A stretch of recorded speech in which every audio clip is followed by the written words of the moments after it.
This broadcast is copywritten by the SAGU Sports Network for the private use of our audience. Any other use of the broadcast or any pictures, descriptions, or accounts of the game without the SAGU Sports Network consent is prohibited.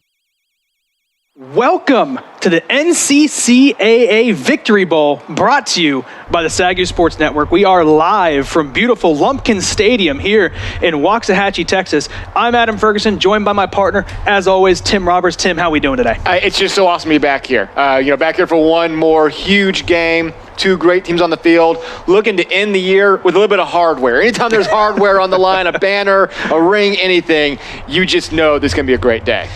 On today's pregame show, we're going to take a look back at the seasons that both of these teams, Sterling College and SAGU, had, as well as a look into the NAIA playoffs, which start today. And to help us alongside that, we have double trouble today here with our NAIA specialists. We've got Joey McWilliams with MidwestSports.net and Corey Thorpe with NAIA F-Ball. You guys know them very well. They've been with us all season and have done a great job with their in-depth knowledge of the NAIA. Corey and Joey, we're just going to get right into it. It's an exciting weekend for football because not only, like I said, do we have the Victory Bowl today between Sterling College and SAGU, the NAIA playoffs start. Those top dogs are in action today. We're going to walk through some of the matchups. We're going to start with the top, Lindsey Wilson versus Montana Western.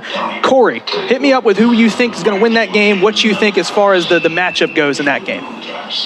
Yeah, this is going to be one that's going to take place Sunday at noon Central Time. Definitely, I'm thinking that Lindsey Wilson's going to win this one.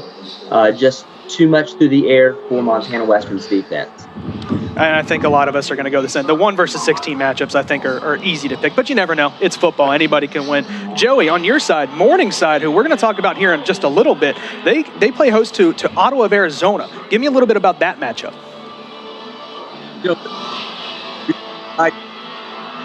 Earlier, this was supposed to happen as a regular season game last year. We did not get to see that matchup between the two. Stop me if you've heard this before. Morningside leads the country in total offense per game, passing yards per game, first downs, you name it.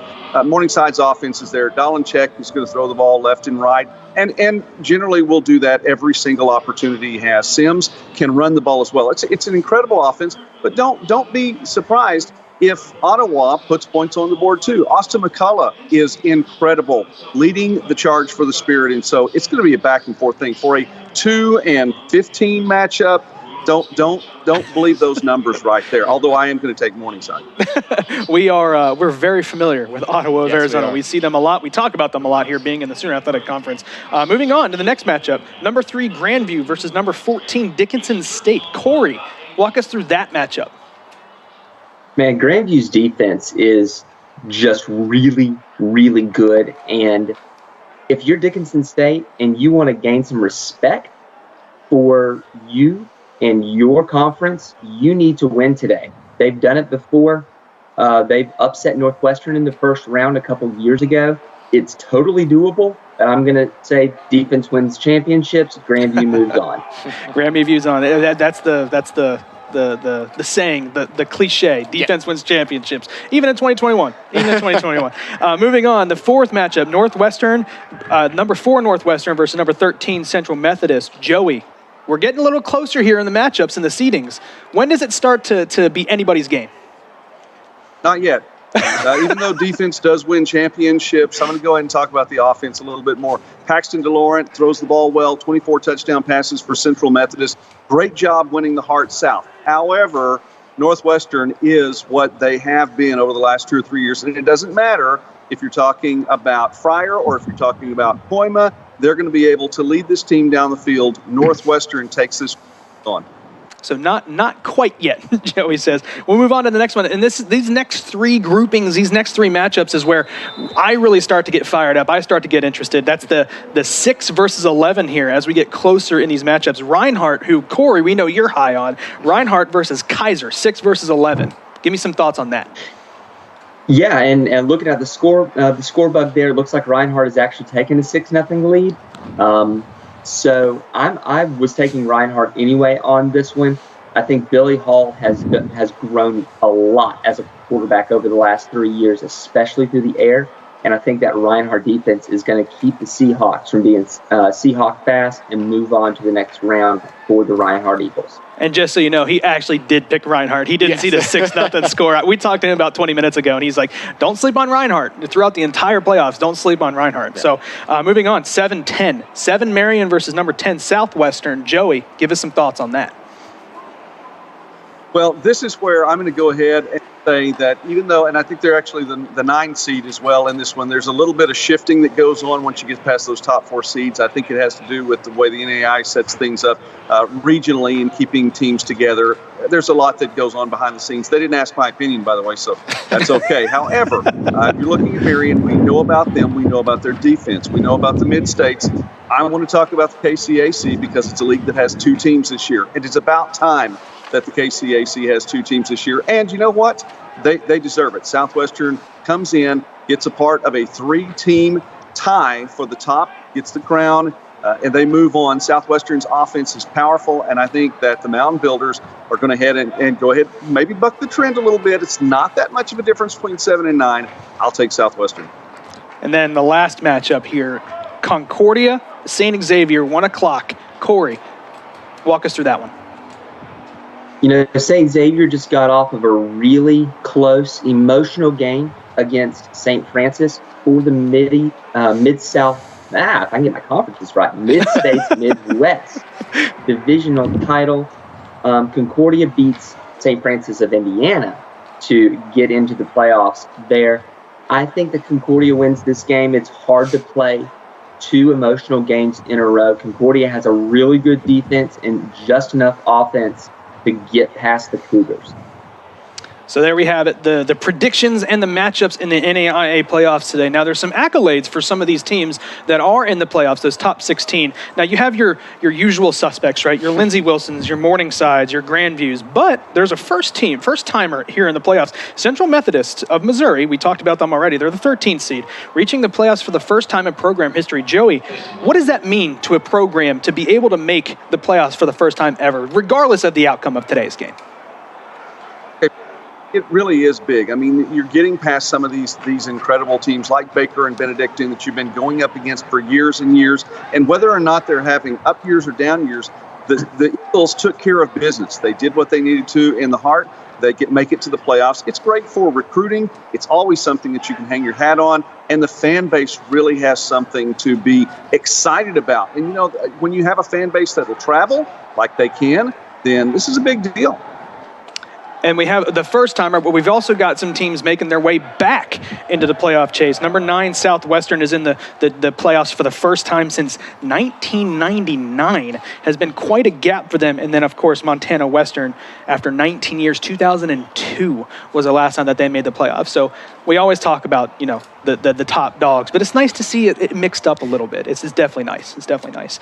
Corey, Joey, thank you so much for meeting with us today. We're going to go ahead and get our choices, not just for this week's, our predictions for this week's games. We're going to talk about the champion, the big dog, the winner of it all. I'm going to go first because I know that we have some conversation to be had about who we think is winning. I'm going with the number 2 overall seed, Morningside. Just a powerful offense. I think they are the number 1 team. They may not be the number 1 seed overall, but I think they're the best team in the country. I'm picking Morningside. Corey, I want to hear from you. Who do you think's taking the championship this year? I'm going to go with Morningside. You know, they know Northwestern. They know not to sleep on Northwestern after last year. And they've beaten a good defensive Grandview team before. I'm going to go with Morningside to win the ship again this year. It's just going to be the question of who's on the other side of that matchup that's going to give them a run for their money. Joey, how about you, sir? Who do you have winning the whole thing? Well, I want to be that guy, but I'm going to say Morningside anyway. I think the offense is just too powerful, and I think Northwestern did a fantastic job last year. Koima and company taking Morningside out of the championship picture leads way for Lindsey Wilson. This is not to take anything away from Lindsey Wilson at all, and it could wind up being Lindsey Wilson and Morningside when it all comes down to it. Dolinchek has everything in place. He has the keys around him with Sims and more. Jurgensmeyer, you name it. They've got the offensive pieces in place, and I want to see. I believe Morningside will do it. Well, Tim, the big brands have all picked Morningside. Can you make it a clean sweep? Who do you got? You know, I've been the combo breaker all year. I've been throwing upset haymakers, but it's not an upset. Lindsey Wilson ran the table with ease this year. Their closest win all year long was 11 points. Sometimes I get into the weeds with stats. I get on page 27 of a stats thing looking for the hidden, deciphering of how to decipher a team. All you got to do is look at their schedule. It looks like a 1919 Georgia Tech team. They're scoring 75 a game, shutting teams out left and right. Now, you got 4 of the toughest games of your life coming up. But I'm going to go with the 1 seed. I'm going to go with Lindsey Wilson and say it probably does come down to that Lindsey Wilson Morningside game, and I think they'll have the edge. It very well could. We're excited. This is the best time of year when it comes to football. You got playoffs, you got bowl games, a little bit earlier than you used to when you're talking about some other organizations, but it's just that time of year. We're mid-November. Awesome. The weather is perfect. It's just a great time for football. Corey, Joey, thank you so much for your input as always. It's been a great season talking to you both. Corey Thorpe with NAIA F-Ball, Joey McWilliams with MidwestSports.net. Great people to know. If you haven't already, follow them on Twitter. Go give their websites a find, and it just soak in the knowledge. That's what we've done all season long. Don't go anywhere. We'll be right back with the breakdown of the matchup today between Sterling College and the SAGU Lions right here on the SAGU Sports Network.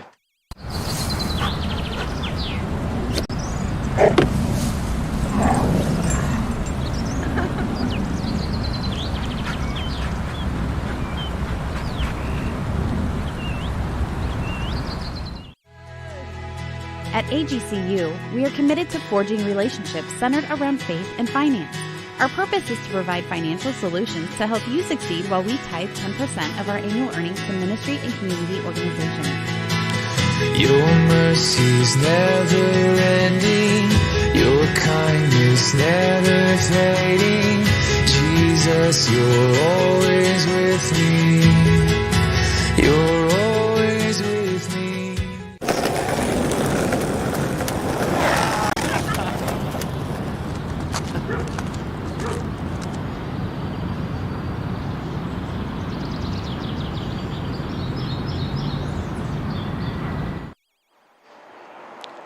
Welcome back to the Victory Bowl presented to you by the SAGU Sports Network. Now, today, the Victory Bowl, NCCAA Victory Bowl here in 2021. Tim, we talk about NAIA a lot here on the SAGU Sports Network because that's what we play under. Now, the NCCAA is a little different, and tell us real quickly what the NCCAA is. Yeah, well, the NCCAA is an association of Christ-centered universities that covers every single level of collegiate sports. NCAA D1 through 3, NAIA Yep. D1. So you get a real conglomeration Absolutely. of teams in here. Yep. A lot of great matchups between teams who would never play each other. It's schools who have a huge focus on biblical education, on just a Christian mindset within their schools. You see the hashtag here. Obviously, be using that today when you're tweeting about us. Hashtag Play for Him.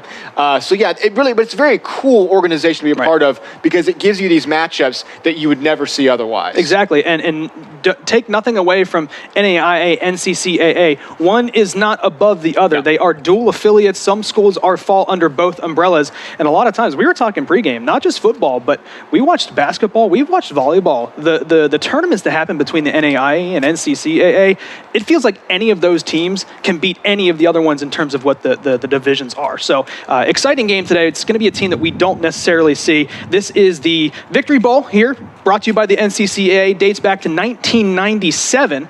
This is SAGU's third appearance. They're going for their second win in the Victory Bowl, and this is Sterling College's first appearance in the Victory Bowl. So it's going to be a very, very exciting game today.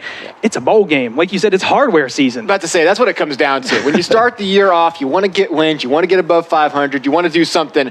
But anytime there's something you can hang up in your gym that's sitting there on the sideline, Absolutely. a trophy, anything, it just makes the game that much bigger. And this has stakes outside of even this game we'll talk about a little bit later. Some interesting things when it comes to conferences and things like that. So we'll get into all that here in just a moment. It's exciting. I've been all over Twitter of all the players here for SAGU, and the constant theme of those players is it's ring season. Yeah. They want this ring. They want the hardware, and it's going to be an exciting watch. Now, we are mid-November. It's a little bit chillier today, but we're like 600 feet up here. Let's go down to our sideline reporter, Will Boone, for what it feels like down on the field for our players. Will, down to you. Thanks, Adam. One of the mottos of the NCCAA is ring chasing, and that's exactly the goal for these two teams here today. Victory Bowl champions. They are here to strap up one more time to play one last game here at the end of their season. As they get loose here on the field, you can feel the anticipation in the air. Speaking of the air, the weather in Waxahachie this week has been really unpredictable, ranging all the way from the 80s all the way down to the 30s. And we're expecting more of that today. This morning it was in the high 40s, and it'll warm up to about the mid-70s here during this game. That's what I like to call football weather. It is a little colder here, but I know for a fact once these teams start flying around on this field, they will warm up. That's all for down here on the field. Back to you, Adam. You, Will. He put it perfectly. It's football weather. What isn't football weather, though? We've played games on 105 this year. We've had games before in the 20s. It's all football weather. In Texas, it's all got to be football weather. You got to prepare for anything. Yeah. You said 80s this past week down to the 30s. It's whiplash which way you're going. Absolutely. All right, so let's talk about these two teams and the seasons that they have before we get into the breakdown of the actual game that's coming today. Let's start with Sterling. Yep. Us here, we're not necessarily familiar with Sterling. It's the first time these teams will be playing.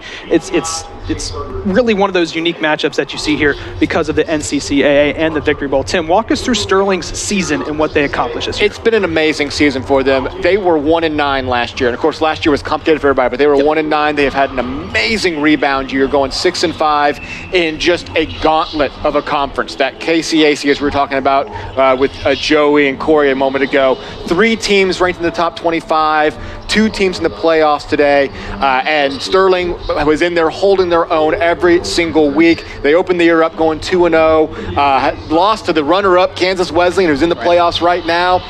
Then they had a barely lost by 3 to Avila. They closed off their home stretch with a win against Ottawa, Kansas at home, not Ottawa, Arizona. Don't get confused with what we're used to. Then lost last week to McPherson to close their season out, but did enough to stay afloat in that very challenging conference. A conference that made a boast earlier this year that they think they are the best conference in the NAIA.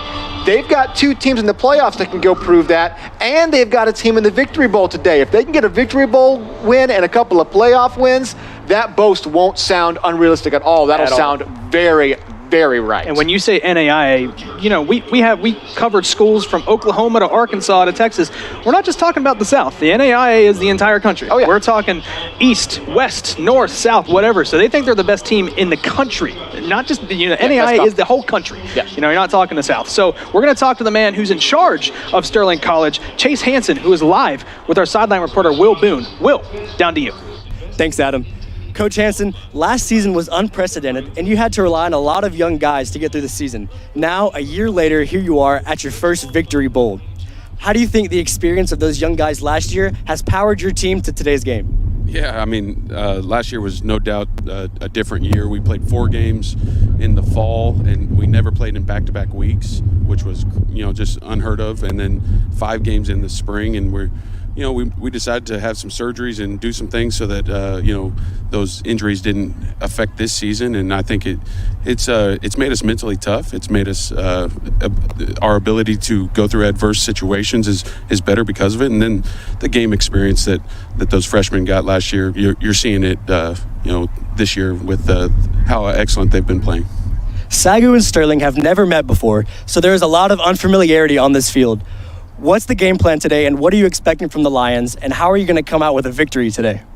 Well, yeah, no, I've actually played here. I played at Bethel College, and in 2005 we came down and played SAGU, so I was very familiar with the situation playing here at Lumpkin. And SAGU's got a great team. They play in a good conference, so we're just really excited to prove ourselves against non-conference opponents. It's fun playing against the KCAC every single year, but then to test your will against non-conference opponents is great. They got a great team, and we're really excited to show what we got as well. Thanks, Coach, and good luck to you. Back to you, Adam. Thank you, Will. Thank you, Coach Hansen. So let's talk about the opposing team, the home team, the Waxahachie Zone, the SAGU Lions. You mentioned Sterling going 1-9 last year. SAGU also is on the upswing. They went 0-10 2 years ago. And of course, last year is an anomaly. It was just a weird season, split half into the fall, half into the spring, so it was crazy. But both of these teams are definitely on the rise. They returned all 22 starters from 2020 to this season. 2020, of course, was a better year, obviously, than 0-10. So to bring those guys back, that solid group, is definitely what you want to be looking at. They enter today's game 8-3. On the season. They have a chance with a win today in the Victory Bowl to hit their 9th win of the season, which would be the most wins in a single season of all time here for the SAGU football program. So it's nothing short to say that this could be the best season in SAGU history. So we're looking forward to see what happens with the matchup of today's game. They opened up against Louisiana College, started off 1-0. Then they lost to Ottawa of Arizona, who's in the playoffs. Quality loss. It was a close game. We were here. We got to call that game. They played tough with one of the best teams in the country. And then they go back again and they lose against a Division III team, Millsaps. Tough game. It's just, I'm sorry, it was a win. I got it backwards. I'm sorry. They won against Millsaps, who is a D3 team. Good win. Got back on track. But this season just felt like win, loss. Start off, yeah. That's what it was. It was just they were destined for a 500 record. And then all of a sudden, 50-6 win over Arkansas Baptist. They lose to Texas Wesleyan in a close game, who we know Texas Wesleyan right up the road. They know us very well. Big rivalry. They breed championships. You've said it before in every sport. Ping pong, football, basketball, whatever you want to say.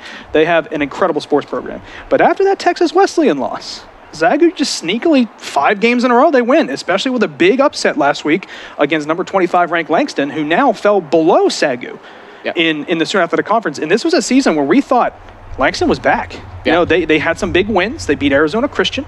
They were looking at like they were going to win the conference at that point, and then a couple of bad losses, and then the knife in the wound. They twisted the knife last week against Langston with that win up in Oklahoma on the road. So it was a tough win. A game that Langston had everything to play for, and SAGU just dominated start to finish. Probably one of the best games we've seen them play. Definitely the best game we've seen them play all year, but definitely in a couple of years. It was just a huge victory for SAGU against Langston. Plus, it's always nice to beat Langston. I'm not gonna lie, I've seen SAGU get beat by Langston many times. So it's always nice to walk away with a victory against Langston. All due respect to the other Lions, Langston. But let's hear from the man in charge of the SAGU Lions, Coach Ryan Smith, who is live with our sideline reporter Will Boone. Will, down to you.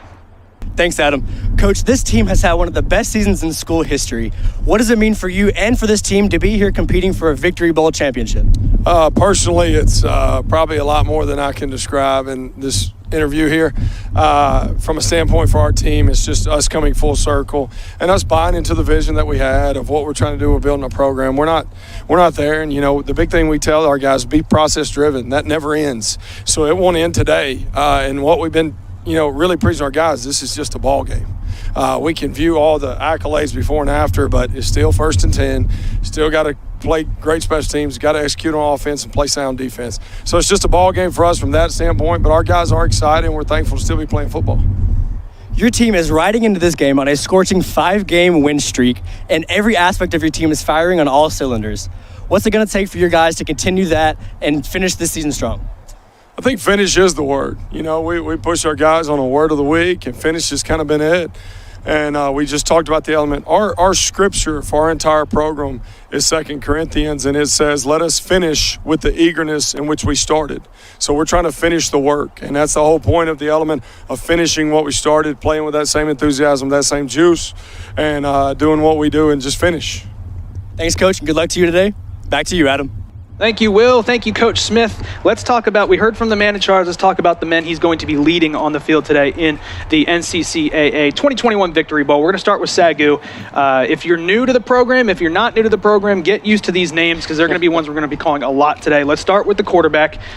You don't know me. I'm a quarterback guy. I love the position. I will always talk about it any chance I can get, and SAGU's got a good one in Jordan Barlow. 23 passing touchdowns and 6 interceptions. Very efficient. 9 rushing touchdowns. He's got 32 scores on the season from the quarterback position. Insane. One of the best seasons we've seen here at SAGU, and efficient. Efficient was the name of his game this year. Not only was he very good passing the ball, but he willed his team to comebacks. He willed his team to victories. He's the kind of guy you want to play for. He's the kind of guy you want under center. Next one, Keaton Dudek.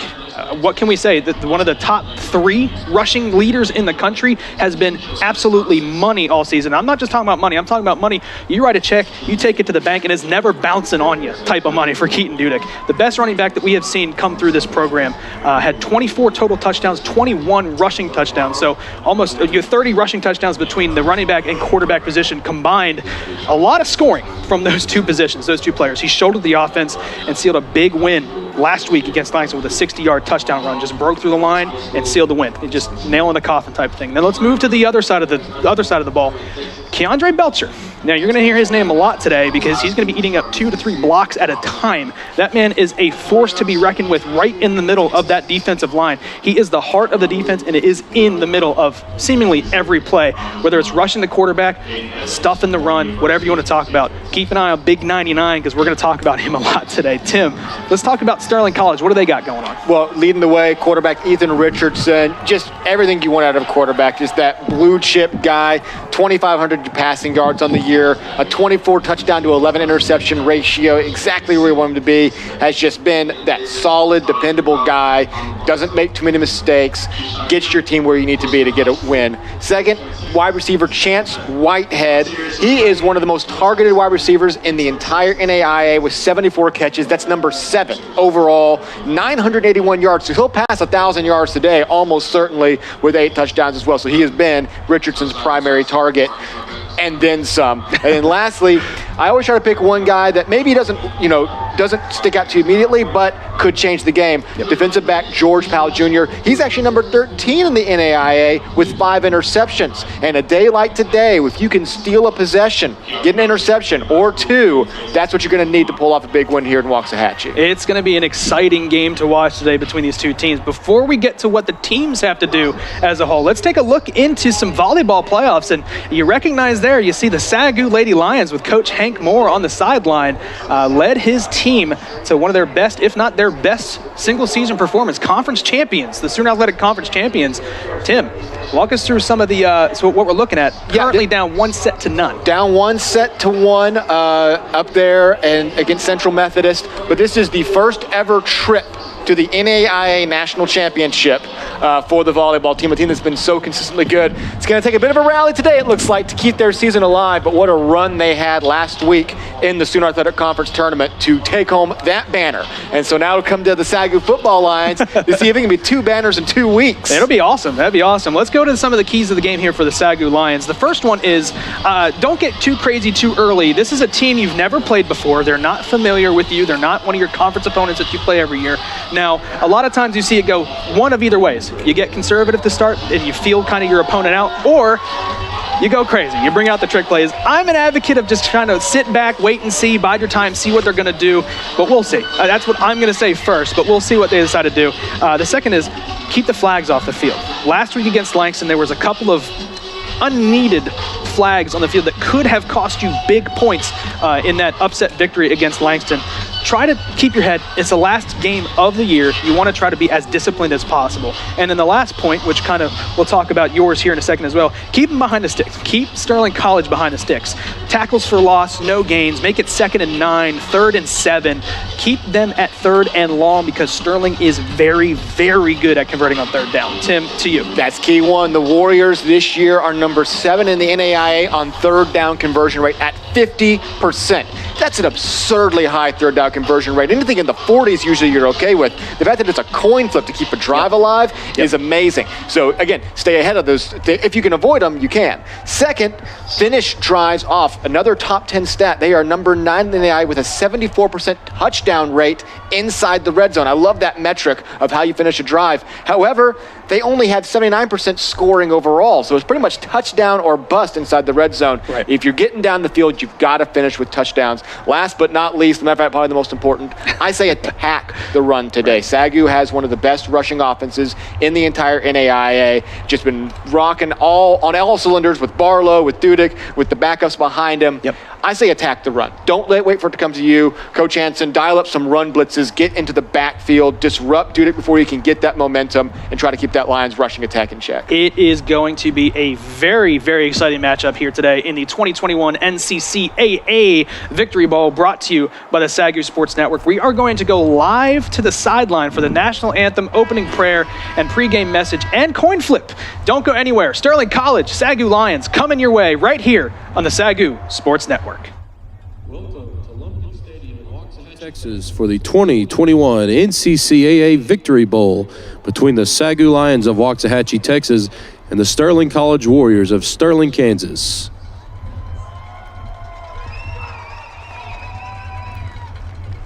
At this time, we ask everyone to please stand and remove your hat as we honor God in prayer.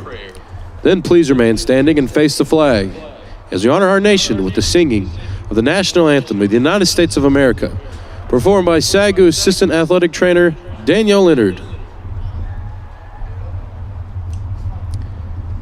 Heavenly Father, we thank you for a wonderful day that you have given to us. Lord, we thank you for everything that you do in our lives. We pray for all the teams, the players, the officials, that you protect them from all injury and all harm. Lord, we pray that win or lose, we honor you in everything that we do. Lord, we pray that you also be with us and protect us on our travels back home as well. We love you. We thank you. In Jesus' name, amen.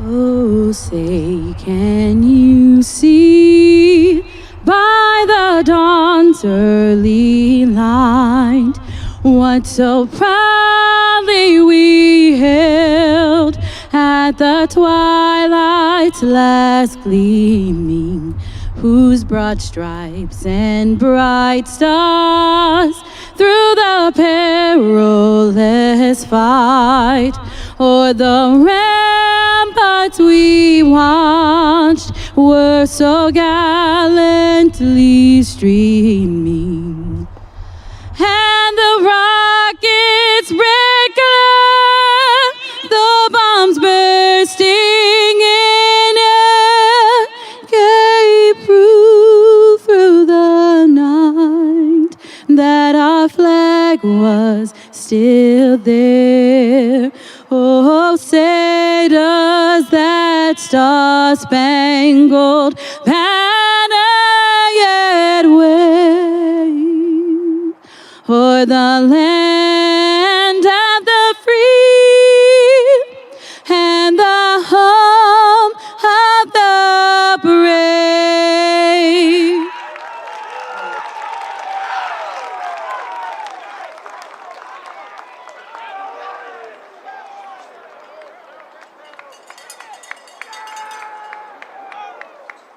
The officials for the Victory Bowl: referee Kerry Moore, center judge Mir Berkhadley, line judge Britt Van Zant, side judge Royce Smith, umpire Mike Perry, head lineman Dustin Farmer, field judge Corey Dixon, and back judge Trey Peters.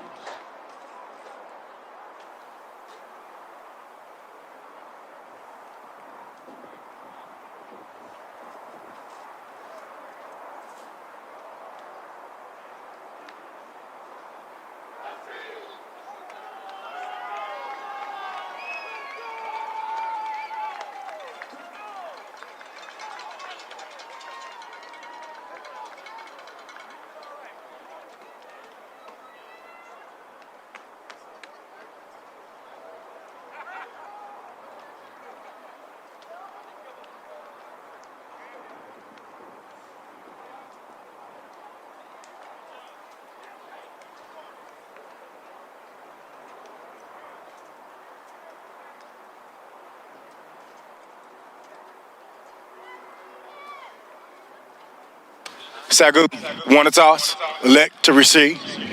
Guys, shake hands. Have a great game.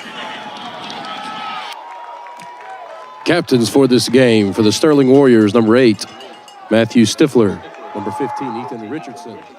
Number 53, Joseph Bird. And number 84, Jansen Robinson. Captains for the SAGU Lions, number 8, Jordan Barlow. Number 22, Blaine Rowe. Number 40, Seth Green. Number 79, Donald Kitchen.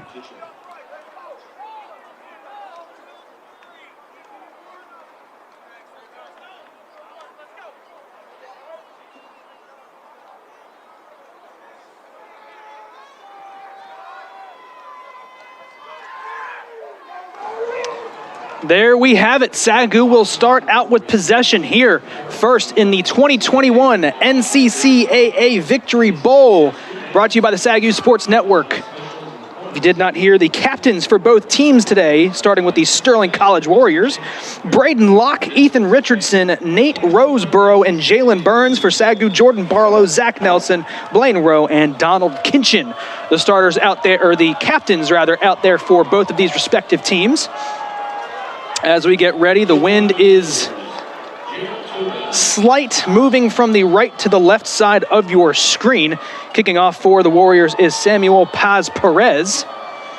Correction, it is Jair Torres. And the kick is off, and it's a short one. It's going to be fielded inside the 15, looking for some running room.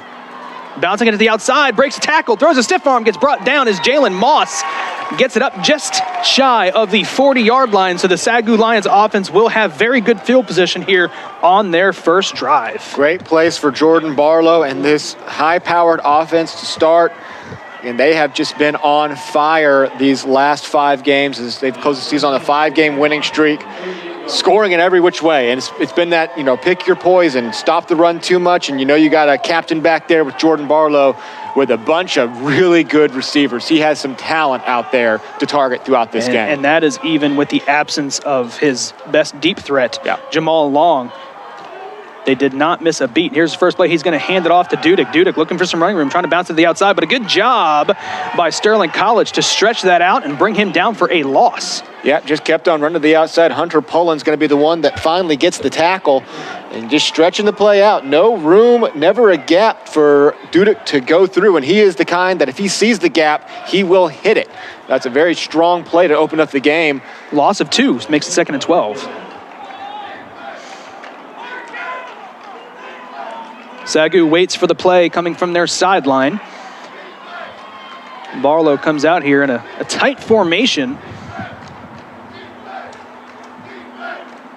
Barlow takes a snap. Little jet touch pass to Zachary Johnson. Zachary Johnson trying to get around the edge. He picks up about 5 there on 2nd and 12. That'll make it 3rd and mid here for the Lions. Another quick response by these linebackers, really, from the Warriors. Set up kind of in a box set behind the 3-man line, and they quickly get to the left side of the field. A lot of room to run over there, and we know that Johnson has the speed and the agility to make something happen. And very quickly, SAGU wins up in a 3rd and 6. Call it again, a 6 there on 2nd and 12.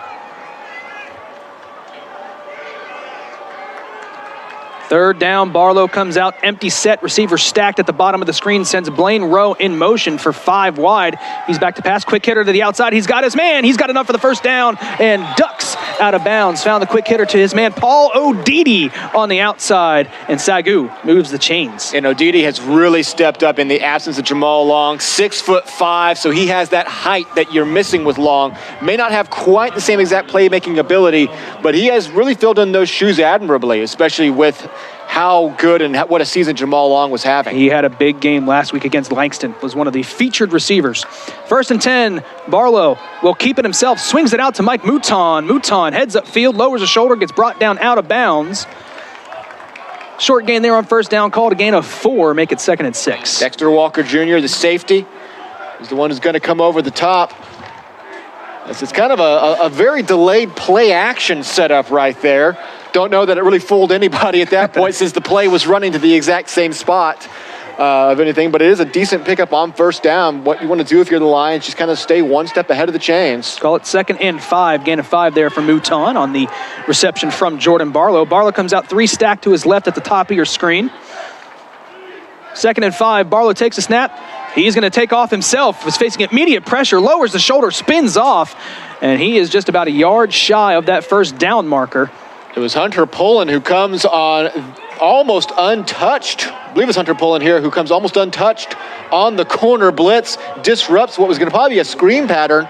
Yeah, and Barlow does a good job of reacting quickly and turning what could have been a completely busted play or sack into a gain of 4 to bring up a 3rd and short where SAGU will go 5 wide. 5 wide here on 3rd and 1. Barlow, we've seen him take it himself in these situations on design quarterback runs.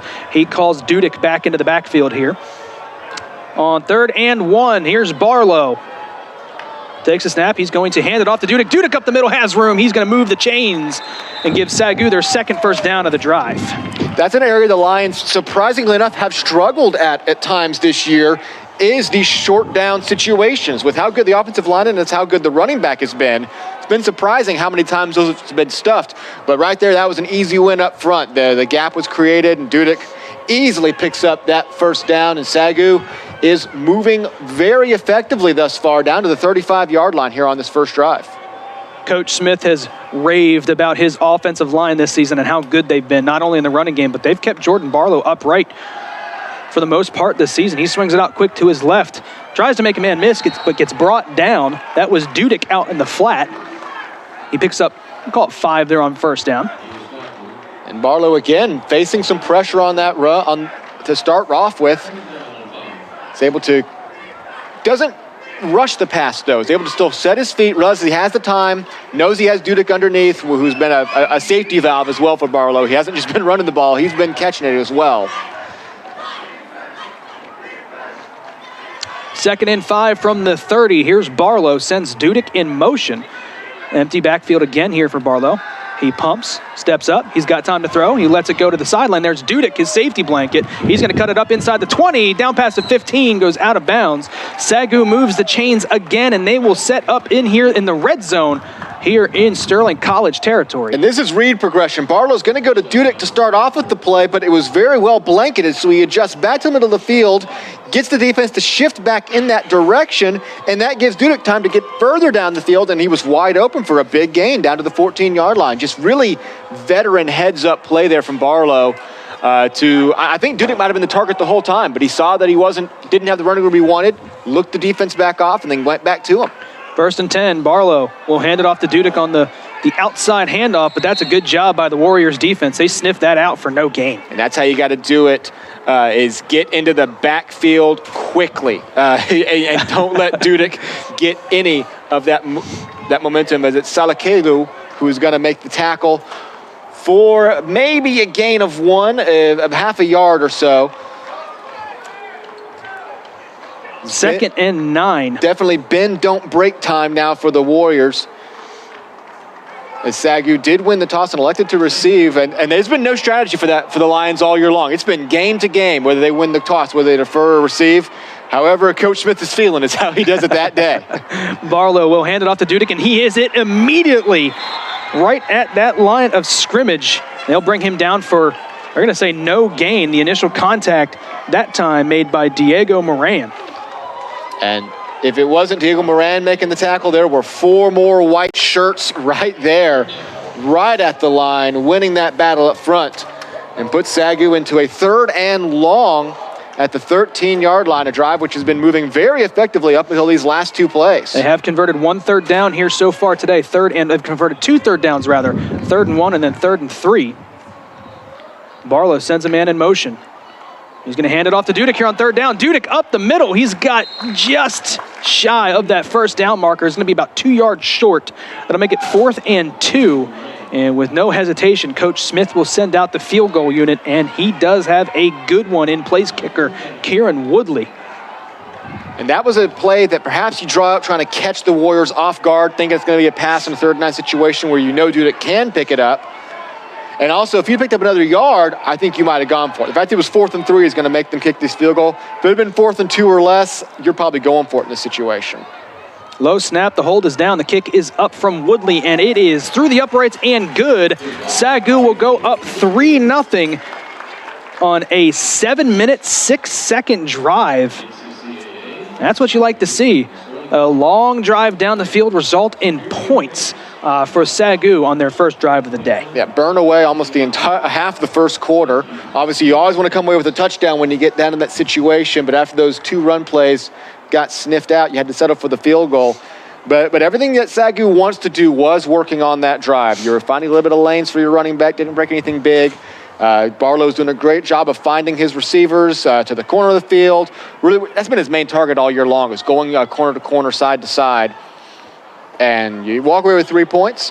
For the Warriors, though, after that drive was rolling, they do a good job inside the red zone, holding strong, making those 2 big stops, and keeping Dudek from breaking anything big on third down. And now they'll get the ball for the first time today, trailing only 3-0.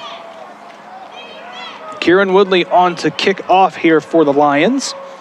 We will see quarterback Ethan Richardson here in just a moment, the leader of this Warriors offense. A short kick into the wind, fielded at about the 20, trying to make some men miss, and he's going to get brought down just short of the 35-yard line. They'll mark him down at the 34. So good field position here for the Warriors to start their first drive of the day. So here will come quarterback Ethan Richardson. He is the KCAC Dr. Ked Kessinger Champion of Character of the Year, as well as an honorable mention on the all-conference team. And we'll be talking about a lot of their players who've been named to that team this year. And when you look at that conference, how stacked it is, getting your name, even in the honorable mention category, especially some of these first and second team guys, that's how you know you've had a great year with how stacked the KCAC is. A lot of talent in that conference for sure. 1st and 10 here for the Warriors. Richardson will hand it off up the middle. It is snuffed out immediately by Keandre Belcher. Drake Rodriguez were both there on the initial stop. It's going to be Belcher, like I said, Belcher and Rodriguez. You can't move them. You cannot move them. Run was by Micah Snoddy for a gain of 1 on first down. 2nd and 9 here for Richardson.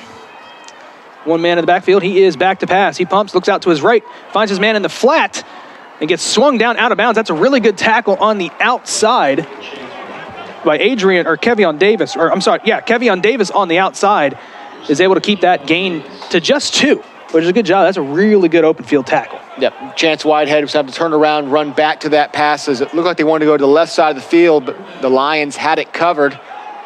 And so another gain of just about 1 yard will put them in a 3rd and 8, which is where you said the SAGU Lions want to keep them in this game, in those 3rd and long situations, and try to get this high-powered 3rd down offense off the field. 3rd and 8. Here's Richardson looking around. He is back to pass. Has a clean pocket, steps up, looking across the middle, and it is broken up by Davis. Back to back. Good plays by Kevion Davis. Begging for a pass interference call was receiver Chance Whitehead. You talked about how much he is targeted, and he thought there was a little bit of contact there while the ball was in the air, but no flag on the play. Yeah. Good pocket for the quarterback to throw. And there was some contact. Hard to tell on that angle exactly how early it came, if it was interference or not. There was contact over the middle, but not deemed enough by the officials to throw the flag. And so it will be a 3 and out to start the game, barring the punt. We've actually seen a number of punts this year. Timeout. Turned down. Sterling College has used timeout. There's a number of punts that were supposed to be punts that end up becoming first downs off of roughing or or running into the punter penalty. So I never want to too early say, 3 and out, the drive is over. We have seen that maybe a little bit more than you would like to see in any of these games. SAGU has not shied away from being aggressive on punt rushing, punt block situations. That's a double-edged sword. Sometimes you get the game-changing play, and sometimes you keep a drive alive that otherwise should be, and by all accounts, is over. It's not coming back out. Will be Preston Patton, who, as I mentioned, first team all-conference this year, first team all-conference punter in the Kansas Collegiate Athletic Conference, standing at his own 23-yard line. Wind at his back. It is a high end-over-end punt. And it's going to take a really good Warriors bounce, a really good Warriors bounce. That is going to be down right at the 1-yard line. What a punt there. You can see what got him the votes for first team all-conference amazing hang time, and then sometimes you just got to get the blessing of the roll. And that thing rolled around 23 yards. We'll see where it initially lands here. It is going to land right at the 26-yard line and rolls another good 24 yards down to the 2. Mark that as a 62-yard punt for Patton, and that's how you want to get started in the special teams game if you're the Warriors. So SAGU's got their work cut out for them here. You know, Tim, I talk about being a quarterback guy, but there are a few things I like seeing more than really good special teams plays, and that's a really good punt by Patton. It is the darts of football. It may not be the guy who's out there, you know, winning all the accolades, but it's that finesse. It's that skill. They wanted a free play, did Barlow. They jumped off sides, did the Warriors. So SAGU's going to get a free 5 yards here. That's a good hard count. You're backed up on your 2-yard line. Offense. Have this to go. They called it back. Oh, wow. I thought that Sterling College came across, but they actually got called a false start. I did not see the movement. But that's going to take them back to the 1-yard line. So it looked like SAGU was going to get a little bit of breathing room. Instead, they lost whatever breathing room they had. They are at the 1-yard line, 1st and 11. Sends his man in motion. That's Javante Harper. Barlow, quick hitter to the outside. Looking to just get some yardage here. He's going to get up over the 5-yard line. Give them some breathing room. That was Zachary Johnson on the reception. Just quick screen. Lays enough of a block to give him the room to operate, and it will be a gain of, call it 5 yards, bring up 2nd and 6. And a little bit of room to operate now. Anytime you have that ball in the end zone, you're throwing a pass where your receiver's catching into the end zone. Yeah. That is danger area in so many ways. But a good job by Johnson and good blocking up front to get a little bit of breathing room. Here's 2nd and 6. Barlow will hand it off to Dudek. Dudek is hit immediately and then looks like there was a face mask, but no flag comes out.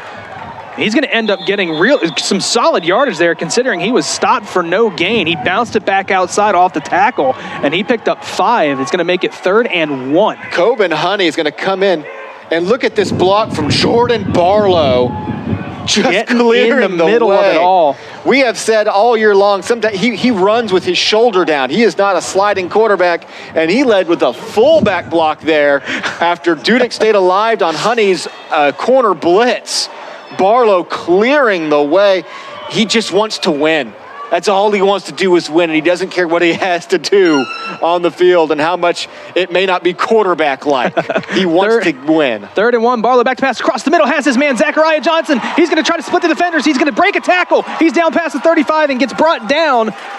Or rather, finally gets brought down. Found Zachariah Johnson across the middle. Converts the 1st down and then some. And SAGU will move the chains. Play action pass. Johnson is so good on these quick slants. Does a great job making a man miss before Honey's going to finally track him down at the 35-yard line. SAGU, big 3rd down conversion. A drive that started at their own 1-yard line. They're now up to the 36. Zachary Johnson gets the first reception on that drive, and Zachariah Johnson gets the second, converts it for a 1st down. The twin brothers, Zachary and Zachariah Johnson, wearing 9 and 11. 1st and 10 here for SAGU. Barlow, 3 to his left.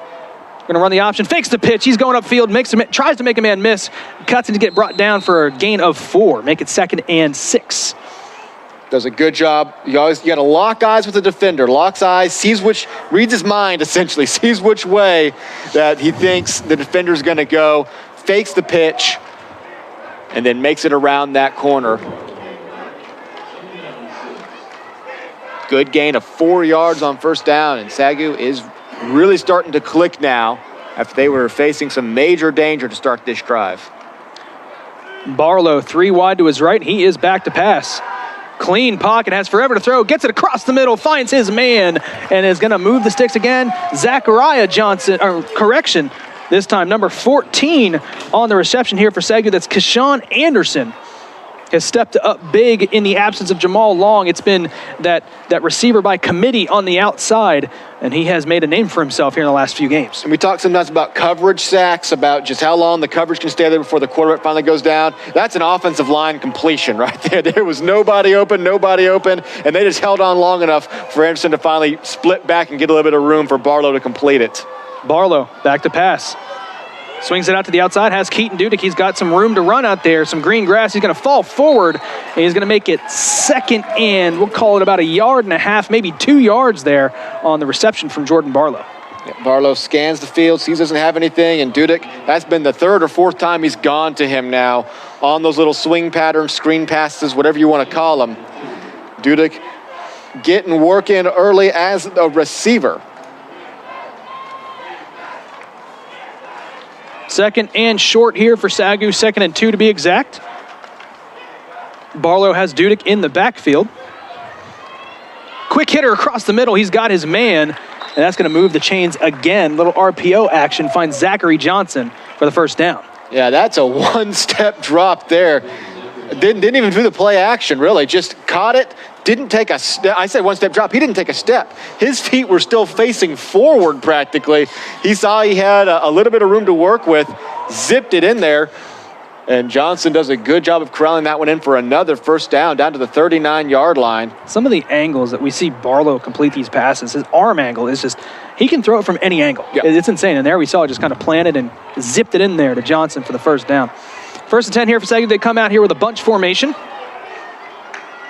Barlow back to pass. Has plenty of time again. He's doing deep across the middle. Has Zachariah Johnson. He's going to go to the 5, into the end zone. Touchdown, Lions. Zachariah Johnson takes the pass from Barlow, fights through traffic, and ends up in the end zone. And SAGU, pending an extra point, will go up 10-0 here in the Victory Bowl. And this is going to be one that Johnson wins right at the line. Gets behind the defenders, and then has to muscle his way in, stays on his feet with 3 guys. He wasn't going to dive into the end zone. He was going to make sure he was on both feet. Great win at the gun there for Johnson to get behind everybody. What a stiff arm by Zachariah. He did not shy away from the contact there. Delivered a really good forearm shiver. Extra point is up, and it is good off the foot of Kieran Woodley. SAGU goes up 10-0. On the touchdown pass, the 99-yard drive by the SAGU Lions to go up 10-0. And you'll see there just a little bit of a seam that he got through. Check out the stiff arm. Yeah. Not even a stiff arm, more of an elbow that he had to throw. SAGU does a good job really of drawing up routes on that play, because you have Zachariah Johnson who's going over the top, but then underneath you had I believe it was Tyson Nanette, who really served as the second guy that's going to get behind guys that forces them to kind of split up. Yeah, it is Tyson Nanette, who does a great job of running the route he needs to run to give Johnson the room he needed to get behind everybody. Big completion, and as you said, a 99-yard drive after the punt pinned him at the 2 and a false start moved him back 1 more yard. Jordan Barlow, pretty much all through the air. A couple of runs here and there and a couple of screen patterns to Dudek, but Jordan Barlow, just one step at a time, methodically marches 99 yards to put SAGU up 10-0 with 1:47 remaining here in the first quarter. SAGU with 2 very long, both yardage and time of possession drives, and 2 scoring drives for the Lions. The kickoff is fielded again, this time just shy of the 20. It's bobbled, but it's picked up, and a big hit. He's going to go down shy of the 25-yard line, and that sideline is fired up for some good special teams play. Carter Lincoln flying through the blocks, and a big hit brings down the Warriors' return man. That's what you want. I mean, that's the most fun thing you can do is play special teams and just rush down the field. SAGU takes set number 3. The Lady Lions take set number 3. They are fighting. They've got life, down 2-1 against Central Methodist. That's going to be interesting. Coach Moore just does such a good job with that Lady Lions volleyball team. We'll give you guys updates throughout the day. Yeah, staying alive, keeping their season alive for one more set at least. On first down here, a carry goes for about 1.5 yards there on first down. That was Micah Snoddy on the carry.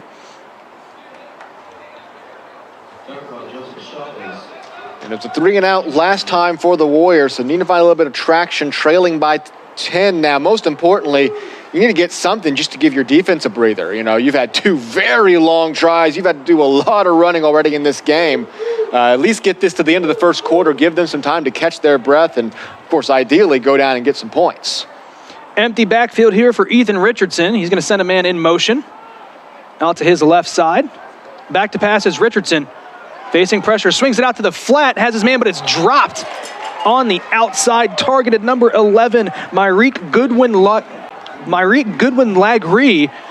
on the target, and it just kind of didn't quite get there. It was a little bit low, but it hit him in the hands. He went down to, get the loaf of bread, as they say, the bread basket, and just couldn't quite corral it in. He did have pressure over the top with 2 SAGU defenders, and that's always tough to mentally think about that when you know you're about to get hit pretty hard.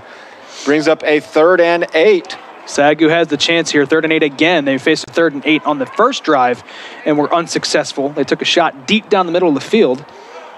Here's Richardson now on 3rd and long. He's back to pass. He's going to lob it up to the side. One-on-one coverage, turning around, picked off on the outside.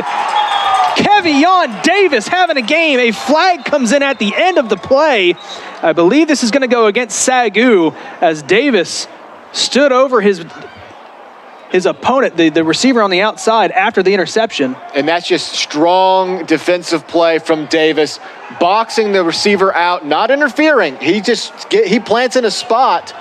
If anything, he was the one getting interfered with, and I do believe he's going to get whistled for an unsportsmanlike here, unfortunately for the Lions. That'll move them back to their own side of the field. But nonetheless, well, let's see. It looks like the offense for the Warriors has not left the field yet. Waiting on the official call from our lead official. Having a little bit of a conference. It will be most likely against SAGU here. It did come in at the end of the play as SAGU's offense is taking the field.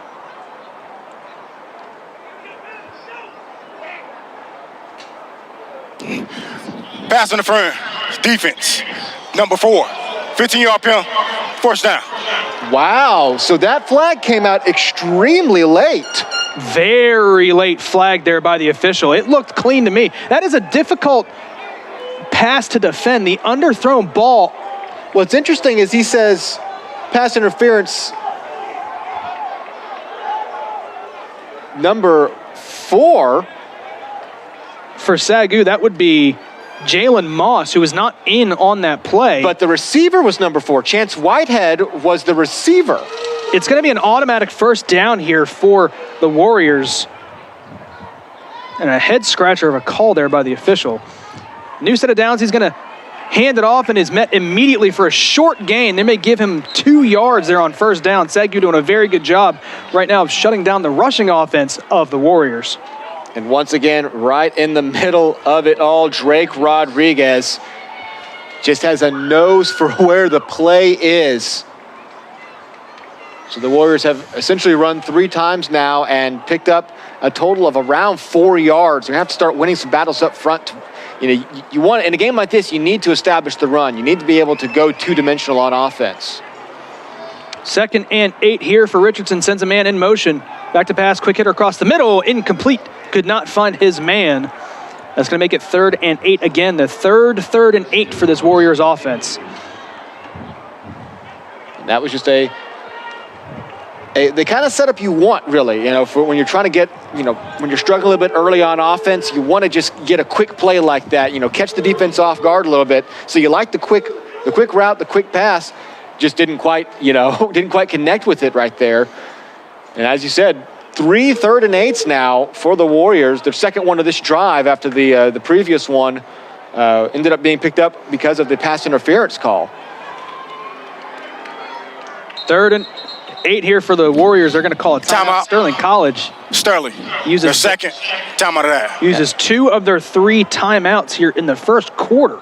Never want to see that if you're a coach or a fan of the Warriors. Yeah, you don't want to end up in a situation where you might have the ball at the end of the first half and you don't.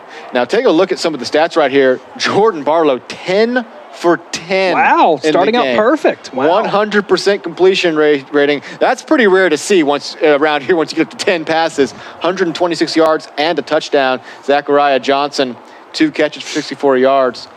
But yeah, you don't want to end up in a situation where you don't have any timeouts left, say at the end of the half. Now, it's much more damaging in the second half than the first. The stakes get much higher in those closing minutes if you're trying to, complete a rally or trying to, keep a drive alive. At the moment, though, the stats tilted heavily for SAGU. 154 total yards to just 6 total yards for the Warriors facing again, that's why maybe you don't hate this timeout call right here, because this is a big 3rd down. You want to pick this up. You need to you need to keep a drive alive at this point in the game and not give the ball back to the Lions already trailing by 2 scores. 3rd and 8 here for the Warriors. Richardson sends a man in motion. Out to his left side, back to passage. Richardson looking across the middle, has his man. He's got enough for the first down. Makes a man miss, lowers the shoulder. He's in SAGU territory. Found his man across the middle. That is T.C. Smith for the first down for Sterling College. That is exactly what you needed. That will be the end of the quarter. And that will do it for the first quarter of action here in the 2021 NCCAA Victory Bowl here on the SAGU Sports Network. SAGU leading 10-0. That's exactly what you need right there. A quick crossing pattern. Those are so hard to defend. It's one of those plays that if you run the route right and you throw the ball right, it's practically indefensible. Unless you just absolutely jump the route from the gun. That may be what you have to do right now to kind of spread the SAGU defense out. Force them to not be able to commit as easily. Another live look in at Central Methodist, where SAGU, trailing 2-0, pulls off the big 3rd set win and is up early here in the 4th set. That Hank Moore team, they have just shown such resiliency. We've seen them make a couple, I feel like, 2-0 rallies this year to force that 5th set. And there's nothing more exciting than a 5th set in volleyball. When it's that sprint to 15, oh man, you just spend every single second on the edge of your seat. I have called many 5th set volleyball games here for the Lady Lions in the past years, and every point, it just feels so important. It's crazy. It's so much fun to call those sets because, again, you only go to 15. Yeah. You don't go to 25 in that 5th set, so it is a lot of fun. It's the hockey 3-on-3 overtime effect. Like the 5th essentially is the overtime period. The 5th set is almost overtime. So first, Hank Moore trying to get his team to that crucial 5th set in the NAIA National Championship. 1st and 10 after the 3rd and 8 conversion. They go a little bit of a wildcat here. He's going to keep it up the middle with Chance Whitehead, but he's brought down after a gain of 1. And this is a new look that the SAGU defense has seen. We have not seen a wildcat look to this point here at home, at least for SAGU. That first one there for the Warriors picks up a gain of 1. Yep, and sometimes you just got to draw up a play that gets the ball into the hands of your playmaker immediately. If you're having problems connecting with Chance Whitehead like you have so far, then just snap the ball straight to him, see what he can do. SAGU defense does a good job, though, of responding and holding it to just a yard, as the rushing attack for the Warriors still has not found any sort of momentum, although they have gotten down to the 41-yard line now after that big 3rd down conversion. 2nd and 9, Whitehead in motion. Back to passes, Richardson. He's going to roll out to his right, facing pressure, and he's just going to get rid of it. We'll see what they decide to do here. It did not get back to the line of scrimmage. SAGU playing like it's a fumble. Incomplete pass. It doesn't look like there's going to be a call for intentional grounding, which is what the SAGU bench and the SAGU defense is pleading for. Definitely what Coach Smith wanted. And there was not a receiver in the vicinity, and the ball did not get back to the line of scrimmage. And there's the flag finally. And sometimes those take a while. Every official has to be consulted. That is going to be. We got intentional grounding on number 15. Lost it down. 3rd down. Ethan Richardson could not get the ball back to the line of scrimmage. He was outside the tackle box, but facing the pressure just kind of had to try to get rid of it, and it did not get back to that original line of scrimmage. Therefore, intentional grounding against Sterling College. You got to check at least 2 boxes every single time. As long as the receiver being in the vicinity is the most important. Right. If there's no receiver in the vicinity, you have to be outside the pocket, and it has to get back to the line of scrimmage. So he was unable to get either or on that situation. It'll bring up a 3rd and very long, 3rd and 22. Essentially goes in the books as a sack. Richardson back to pass, 3rd and long, or hands it off here on 3rd and pulls it in and throws it out to the flat there on 3rd and long. He's got a lot of room to run. He's going to have enough for the first down. And down the sideline, inside the 10, gets pushed out of bounds. That is worst case scenario if you're a SAGU fan. They pick up a first down on 3rd and 22 with a little quick pass out to the flat. And now they're inside the 10-yard line on a goal-to-go situation. Jansen Robeson, haven't seen him today yet, but he is first team all-conference and makes the biggest play of the game for the Warriors thus far on what just seemed like a little bit of, trying to pick up some yards just to maybe make a better punt or, get a better 4th down situation. He breaks it huge there at the line, breaks some tackles down the field, and it is 1st and goal from the 10-yard line. Sterling College knocking on the door here. Here's Richardson, low snap. Get it across the middle. Has his man into the end zone for the touchdown. That is Chance Whitehead from Ethan Richardson. And Sterling College puts points on the board for the first time today. And they make it here pending the extra point, a 3-point ball game. What a drive there by the Warriors. Yeah, a drive that seemed dead to rights twice. Once after the interception, and then the other time facing a 3rd and 22. And after that 3rd and 22, 2 quick passes gets them all the way down the field. And yeah, that was a must-have drive for the Warriors, already trailing 10-0. Had to go get some points, and they do make it 10-7. Samuel Paz Perez knocks it through for the extra point, makes it 10-7. As Sterling College on the verge of what felt like momentum swinging completely in favor of the SAGU Lions. Facing adversity, they drive down and put points on the board, and we have got a ball game here in the 2021 NCCAA Victory Bowl. And really great poise by Richardson after taking that really tough, really after throwing in the interception and getting bailed out by the pass interference call.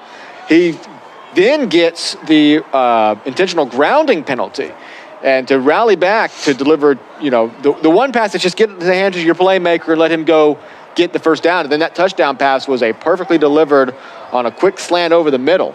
The veteran leadership by their junior quarterback, Ethan Richardson, showing the poise and the leadership that led him to a very successful season.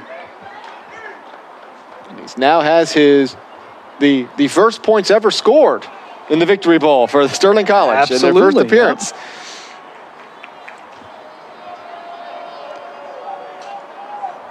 Into the win, the kickoff will be. It is going to be fielded right about the 20-yard line. Jalen Moss has a chance here, trying to get it around the outside, tries to cut back in and ends up going out of bounds. That's a Zachary Johnson correction on the return. And he's going to get the ball to the 40-yard line. So good position here, good field position here for SAGU on about a 20-yard return by Zachary Johnson. It's just good kick coverage by the Lions. All Johnson had to do was run straight towards the corner. He didn't have to make any moves. From the time he caught it, he had 20 clean yards ahead of him. And so, yeah, for the Lions offense, it's been kind of feast or famine on field position.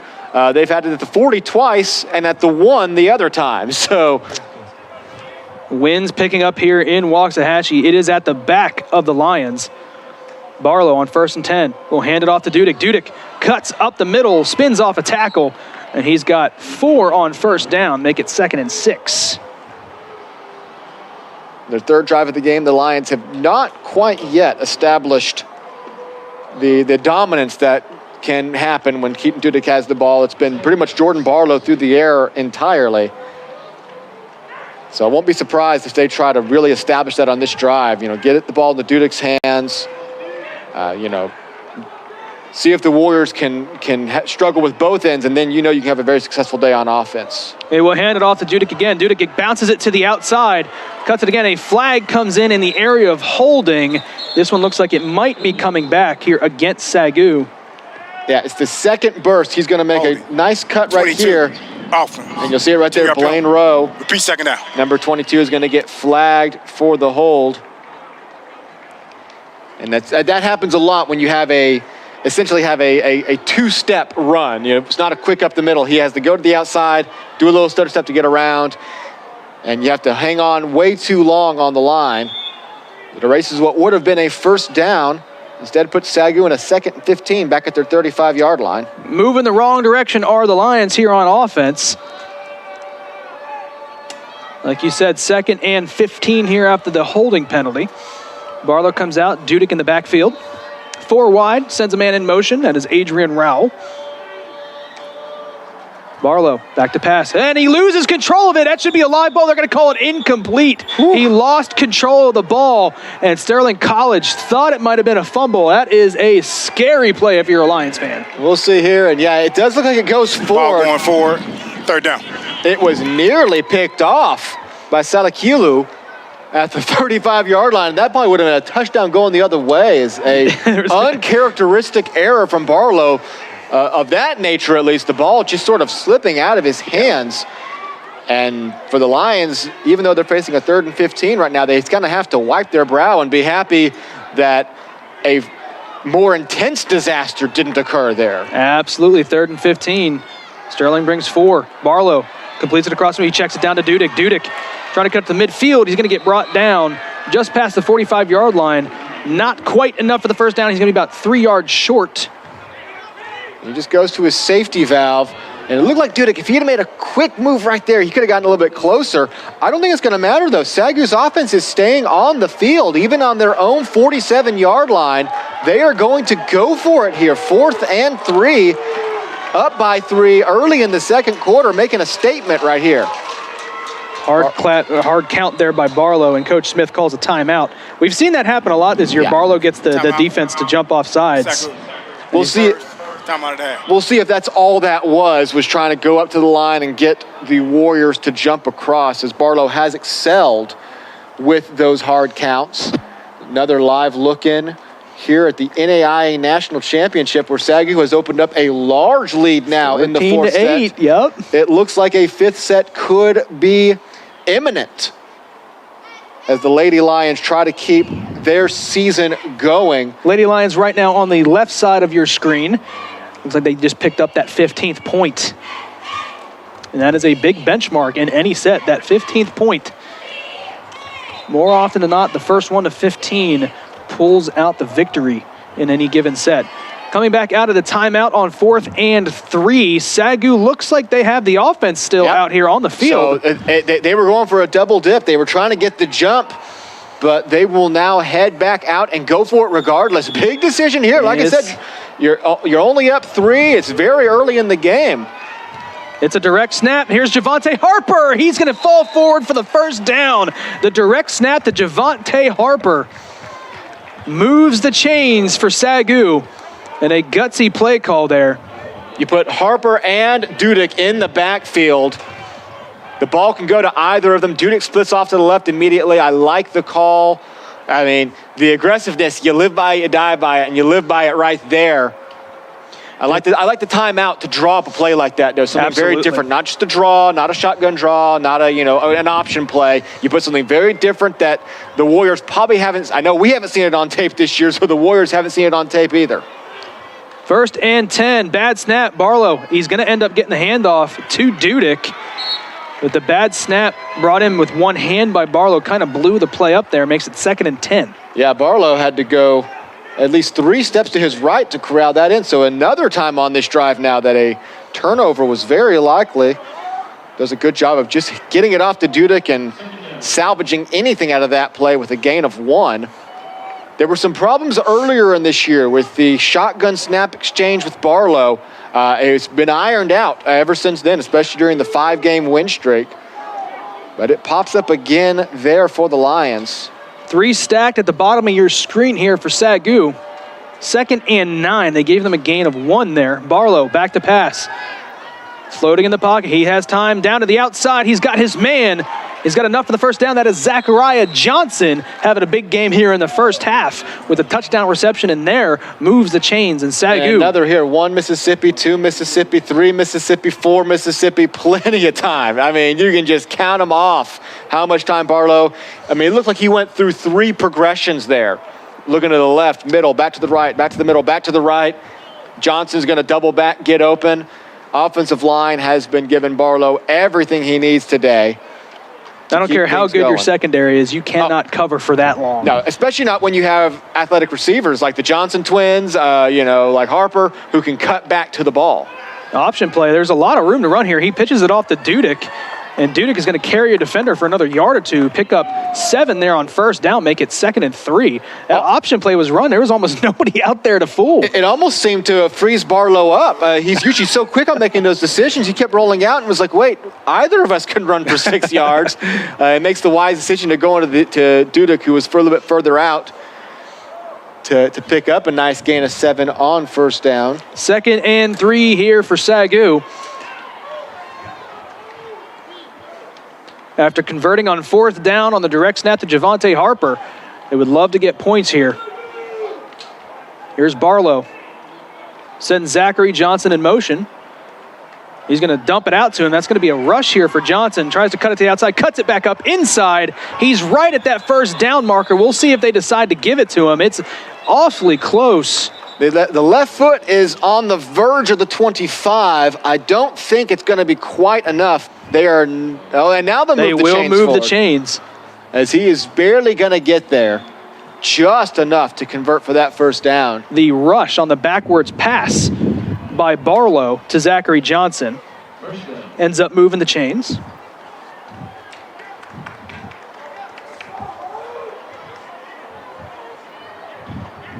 And SAGU now with possession at the 25-yard line, approaching quickly here to the red zone.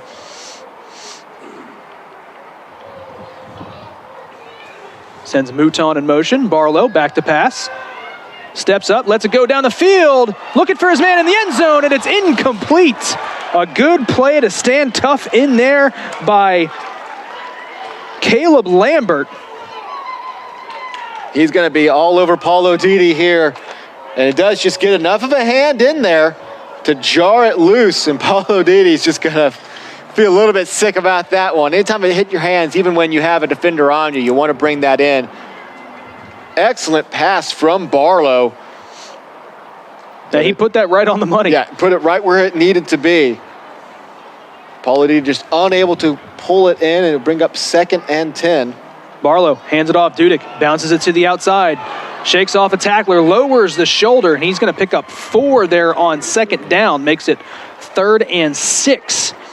Hunter Poland in on another play. He's so quick coming around those corners. You're just going to hang with Dudek the whole way, and is going to be one to kind of get a hold of the hips, throw him off balance to where the rest of the defense could finish him off.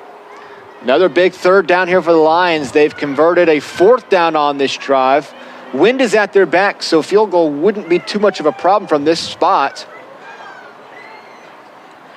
But you obviously want more, only leading by 3 points. They gave him 5 on that carry, so it makes it 3rd and 5. Barlow facing 3rd down, takes the snap. He's going to let it go across the middle. He finds Blaine Rowe. Blaine Rowe shakes off a tackler, has enough for the 1st down. Barlow going to the veteran receiver, tight end, senior Blaine Rowe, moves the chains, and SAGU now officially in the red zone. Blaine Rowe was blanketed by Pullen there. Barlow had to put that ball perfectly in front of him.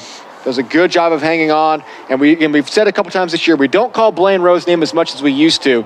But when we do call his name, it's in big moments like that. A big 3rd down conversion to keep this drive alive. Again, you don't want to kick a field goal here. That just turns a 3-point lead into a 6-point lead. You want to go back and get that 7 points and get back to a 2-score lead if you're the Lions. Barlow keeps it himself, swings it out to the flat, and it's bobbled and dropped. Had some room to run, did his receiver out there, Mike Mouton. And he's upset with himself. He knows that should have brought that one in. Maybe was thinking about the move after the catch. And that's when the drop happened. Hits him in the chest and starts making that move to the right. It's understandable in that situation because you have a defender coming very quickly. You're trying to plant your feet, dive past them. Of course you're thinking end zone. You're a wide receiver. Of course you're thinking end zone. Nobody wants to have a 4-yard catch at the 13 or at the 11. You want to go in the end zone. But it is a drop pass and brings up a 2nd and 10. SAGU can pick up a 1st down still, down to the 1-yard line. It is not a goal-to-go situation yet. Barlow here on 2nd down. Back to pass. Looking across the middle, has his man Dudek for a touchdown. SAGU, Jordan Barlow to Keaton Dudek on the old Texas route. Finds his man for the touchdown, and pending the extra point will go back up 10-17-7. Watch him roll out to his right, weave into the left, cut around, just kind of get the defender's head on a swivel, get him turned around. You know you have the momentum and the speed to get around him. Plenty of room to work with for Barlow to easily toss that in. And a big drive from the Lions will go 60 yards. High snap. Woodley gets the kick down. That is incredible. That is the most exciting extra point I've ever seen. Oh, my goodness. What a job by Seth Green to get the high snap down. Off the snap by Riggin Basket. You can see wow. You can see the thought process. He goes up, and it's like he looks up at Woodley and says, do we want to run with this? He had enough time to actually, hey, do we want to try some sort of weird trick play here? Wow. And I think Woodley was just like, just put it down. I'm kicking it, put it down. They're lucky that the Warriors did not bring an intense rush, as you'll see right here, because he had to stand up to get it, gets it back down. It's an awkward angle, and Woodley is going to be able to do a good job of reacting, and with one step, luckily it's an extra point. Probably not good if it's a field goal on a one-step kick, but that will put the Lions up 17-7 after a 60-yard touchdown drive, with the biggest play being that 4th and 3 right around midfield converted on the direct snap to keep moving. And now 6:41 left in the half. And they will have to hold the ball here on the kickoff. Isaac Gowdy, we've been seeing him do that a lot here the last couple of weeks. See the replay. Just kind of watch the thought process of everything here. Ball's going to come in. As the kick high snap, and he does get it down. Oh, he even got the laces out. The kick is a good one here on the kickoff. It's fielded at the 1 yard line, but he's got some room up the middle here. He's finally brought down past the 30-yard line. So again, decent field position here for Sterling College. That was the most exciting extra point. I'd say most exciting extra point I think I've seen in a long time. Score updates from around the NAIA playoffs. Morningside has jumped out to a 21-10 lead against the Sooner Athletic Conference champion Ottawa of Arizona. Grandview up 17-0 on Dickinson State, and they're all tied up at 7. Meanwhile, Central Methodist has rallied, a big rally to cut it to 19-18. Kaiser up on Reinhardt, and Concordia up on St. Xavier with no score in the Southwestern Marion game. Richardson hands it off here on first down. That's going to go for a gain of 2. It fell forward after the initial contact to pick up an extra yard. That was Jelani Copenny. First time we've seen Copenny out on the field. So Warriors trying something a little bit different. They got the touchdown on the last drive, really thanks to a bang-bang 2-play sequence. They've yet to really get a nice established drive. All 3 of SAGU's drives have just been methodical marching drives. If you're the Warriors, you want to duplicate that right here. Really establish your offense, not just on a big play or two, but establish that you can move all game long. Low snap by Richardson and kind of threw the timing off on the outside. I mean, that out pattern he was trying to complete to his man, Jalen Burns. That's going to bring up another 3rd and 8 here. About to say, again, deja vu all over again. At least the 4th 3rd and 8 we've seen. The Warriors have converted a couple of them, though, now. One thanks to a penalty, but we have seen them live up to that mark they've had all year long of converting 50% of their 3rd downs, really at an outrageous rate, especially if you're looking at 3rd and longs. Richardson back to pass. Pocket collapses. He's facing pressure. Down goes Richardson. SAGU gets their first sack of the ball game, and a host of Lion defenders there. You see Rodriguez on the left, and then on the outside, even getting held a little bit, was big number 46, Joseph Chavez, in for the sack, and that brings up 4th down. Another coverage sack situation. Just nowhere to go with the ball for Richardson. And that SAGU defensive line just keeps pushing and pushing and pushing, bullying their way through to drag Richardson down for the big sack, and they will have to punt it away. They almost get there, but the punt does get off, and it's kind of rolling to the side here. No return capable there for SAGU, but they will take over possession in Warrior territory. Good field position here for the hometown Lions. Yeah, and especially how they've moved these last 3 drives. That is a dangerous situation now for the Warriors to hand the ball off in their own territory, as Central Methodist has now rallied to retake the lead. When we looked at this game at one point, it was 15-8, so a huge rally for Central Methodist. That's a big point for SAGU, the Lady Lions. That's a big point.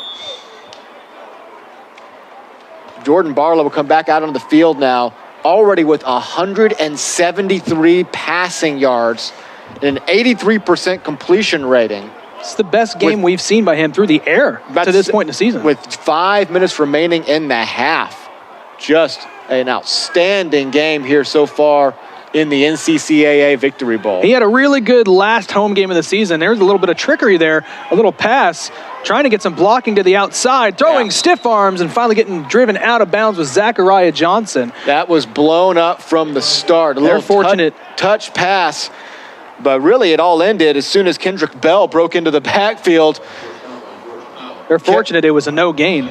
Yeah, the fact that Johnson, even got back to they're going to mark him back about 1 yard total. But, the fact that he didn't get thrown for a much bigger loss. Not even really a full yard, more of a quarter yard, really. Make it 2nd and 10. They're going to call it officially 2nd and 10. And talking about Barlow through the air today, he did end the season, the home season with a 6-touchdown performance. But as far as efficiency goes, he's been very efficient today. Absolutely. Barlow back to pass here on 2nd and 10. He's going to step up in the pocket, let it go, and it's going to be an almost intercepted in and out of the hands of Braden Locke, and that should have been going the other way. And he's got to be sick to his stomach that did not end up in an interception. That's the kind of game-changing play you need down 10. As the first real poor decision from Barlow on the run, trying to thread it in between 4 defenders. And that's going to hit Locke right in the hands. And if he had got it, he had no momentum going the other way. It would have been a big return. SAGU here on a big 3rd and 10. After another defensive stop, a 3-and-out defensive stop, aided by the sack of Joseph Chavez. It's a gut check time for the Warriors defense at this point. Sends in man in motion. Here's Barlow back to pass. Swings it out to his man on the outside. He's got enough for the first down. Lowering the shoulder, trying to get some more, but he's got his man on the outside. Kevin Busby, his first action of the Victory Bowl today, results in a first down and a big one there for the Lions. Busby filling in the role of Dudek right there on that little wheel route. Plenty of room to work with. The Warriors need to start responding to that one because Dudek has been killing them all game on that. And now Busby, the second running back, goes into the game and executes a big one on 3rd and 10. A huge conversion for the Lions down to the 36-yard line. As we're under 4 minutes to play now in the half. 1st and 10 here for Barlow. Takes a snap. He's going to keep it himself. Pitches it out to Busby. Doesn't look like he was maybe expecting it. That's going to go down. Barlow may have had more yards had he kept it himself, but you always have the potential of maybe some more yardage there. I think pick up 2. I think Barlow had more yards when he pitched it than Busby ended up getting, actually. The ball went back that much further. Gain of, call it about 2. Makes it 2nd and 8. Approaching the 3-minute mark here in the first half. 3 minutes left to play. By the time they snap this ball, we will be under 3 minutes. 2nd and 8 here for Barlow. 3 to his left, 1 to his right. Has Busby in the backfield. Smart for SAGU to slow this down, not give the Warriors much time to end the half. Barlow back to pass, facing pressure, swings it out to Busby. Off the hands, a rushed throw was out in front of Busby and just falls incomplete, makes it 3rd and 8. Hunter Pullen, he's been coming off that edge all game. It's just a matter of time before he makes a big play. That's a pretty big one right there, though. Forces the ball out of Barlow's hands early to bring up another 3rd and 8. But yeah, Pullen just coming with some speed around that left end. And if he keeps doing that, he's going to make something happen. He's going to get a sack. He's going to tip a ball in the air. SAGU needs to start picking him up, maybe leaving a running back in the backfield occasionally to give Barlow that extra second or two he needs for a big play. 3rd and 8, double stack here for Barlow. Sterling brings 5. Barlow swings it out to Busby. Busby's got a lot of room in front of him. Hurdles a man. He ends up fumbling, and it's recovered inbounds by the Warriors. A huge turnover there for Sterling College. That SAGU had the first down on the incredible hurdle by Busby, but on the way down, he ends up fumbling and giving the ball right back to Sterling College. Goes up for the hurdle and coming in to punch it out, number 6, Diego Moran. And falling on it, number 23, Caleb Lambert. What a game-saving, potentially, play for the Warriors. Down 17-7. It looked like they could be going down 24-7 at any given moment. And now they will come back. They get the ball first to start the second half. We always talk about this double dip scenario. Double dip. They can change the nature of the game right here, as SAGU Lady Lions are trying to keep it alive, and they will for one more set, for one more play at least. The handoff here to Chance Whitehead goes out of bounds. No gain there on first down. We're keeping a close eye on that volleyball matchup. It is coming down to the end. I say it feels like we're just up here spinning plates right now. We got a great football game on the field. We got 6 more football games happening across the nation. SAGU Lady Lions fighting for their season out at Central Methodist. It's we're a circus act here. It's 3 rings. We talk about the importance here of Sterling College and this drive to get points going into halftime, because they do get the ball back coming out of and into the second half, as you mentioned. So this is a big drive, and only 1 timeout here for Sterling College. Plenty of time left right now, but here's Richardson on 2nd and 11. Back to pass. Gets a go across the middle, and it's brought in by Whitehead for the first down. An incredible catch, falling backwards, going up to get it and bring it in, and moving the chains. First real big play we've seen from Whitehead today. Their top receiver, one of the best receivers in the NAIA. Well thrown ball and double teamed, goes up and gets it up to the 43-yard line. Sends a man in motion. Here's Richardson. He pumps. It's going to be a screen across the middle. He's got some room to work with. He's past the 50, down past the 40, cuts it to the outside, past the 30. He's going to get brought down at the 25-yard line. A huge pitch and catch there from Richardson to the man on the screen, number 25. That was T.C. Smith. And that's just one he has to get rid of. SAGU is breaking into the backfield. That's the only chance that Richardson had to get rid of that ball. And so, really, this has come down so far on offense for the Warriors to 4 big plays. They had 2 big ones on the touchdown drive, and now back-to-back huge plays facing a 2nd and 11. As we approach 90 seconds left in the half, still plenty of time for the Warriors. Timeout's not a factor as they're down to the 25-yard line. Not at this point. Empty backfield. He sends a man in motion. He's going to hand it off to that man in motion. He hurdles over the down defender, but he's going to get brought down for a gain of, we'll call it 2 there on first down. It's Myreek Goodwin-Legree who's going to come pretty much kind of on the end around, running from the start of the play. Has a good head of steam, but SAGU does a good job of cornering him on the left end of the field, knocking him off his feet. Brings up 2nd and 8. Under a minute to play now. Warriors do still have that one timeout. 2nd and 8. Here is Richardson. He's back to pass. Facing pressure, he rolls out, and he's facing heavy pressure. He's going to get brought down. 2nd sack of the day for the Lions. That time, coming off the edge, just a good job of fighting through the blocks was Big 91, Quavian Mitchell. First time we've called his name this season. About to say, not a name you call very often, especially with how dominant that SAGU defensive line is. Brings up a 3rd and 20 for the Warriors. They're going to need some yards now just to even have a shot at a field goal. Richardson back to pass. He's going to let it go across or down the sideline, almost intercepted. Praying for a flag is Whitehead, nothing doing. It's going to be 4th and 20 in an interesting situation here for Sterling College. Not a team that kicks a lot of field goals and has the wind at their face. It does get a little tangled up there, but I think the ball was overthrown enough that it was hard to plead. Yeah, with the wind in your face, this is a 52-yarder. They're not going to try this field goal. Because it's only 13 seconds left, I think you go for it here. You just go for it. As you look in, 26-26. It's win by 2 at that point. It is a battle at Central Methodist. So, yeah, the Warriors are going to go for it here. They do have a timeout to use. This is a good timeout by Coach Hansen. Sterling. So we'll start last here. Timeout of that. So we get a chance to watch here. Good timeout by Sterling College. You get to watch the end of this. Not to say. SAGU again, the Lady Lions on the left-hand side. They pick up a big point there. It's going to be 27-26, and it is win by 2. So with a point here, they would force it to that all-important 5th set, 1st of 15. This Sterling timeout could not have come at a better time. About to say, we try to give you all the coverage we can here on the SAGU Sports Network. And judging by the ruling, they'll go. And they get it. They force it to set number 5, 28-26. The Lady Lions take set 4 against Central Methodist. And as we get back to action here in Waxahachie, perfectly timed.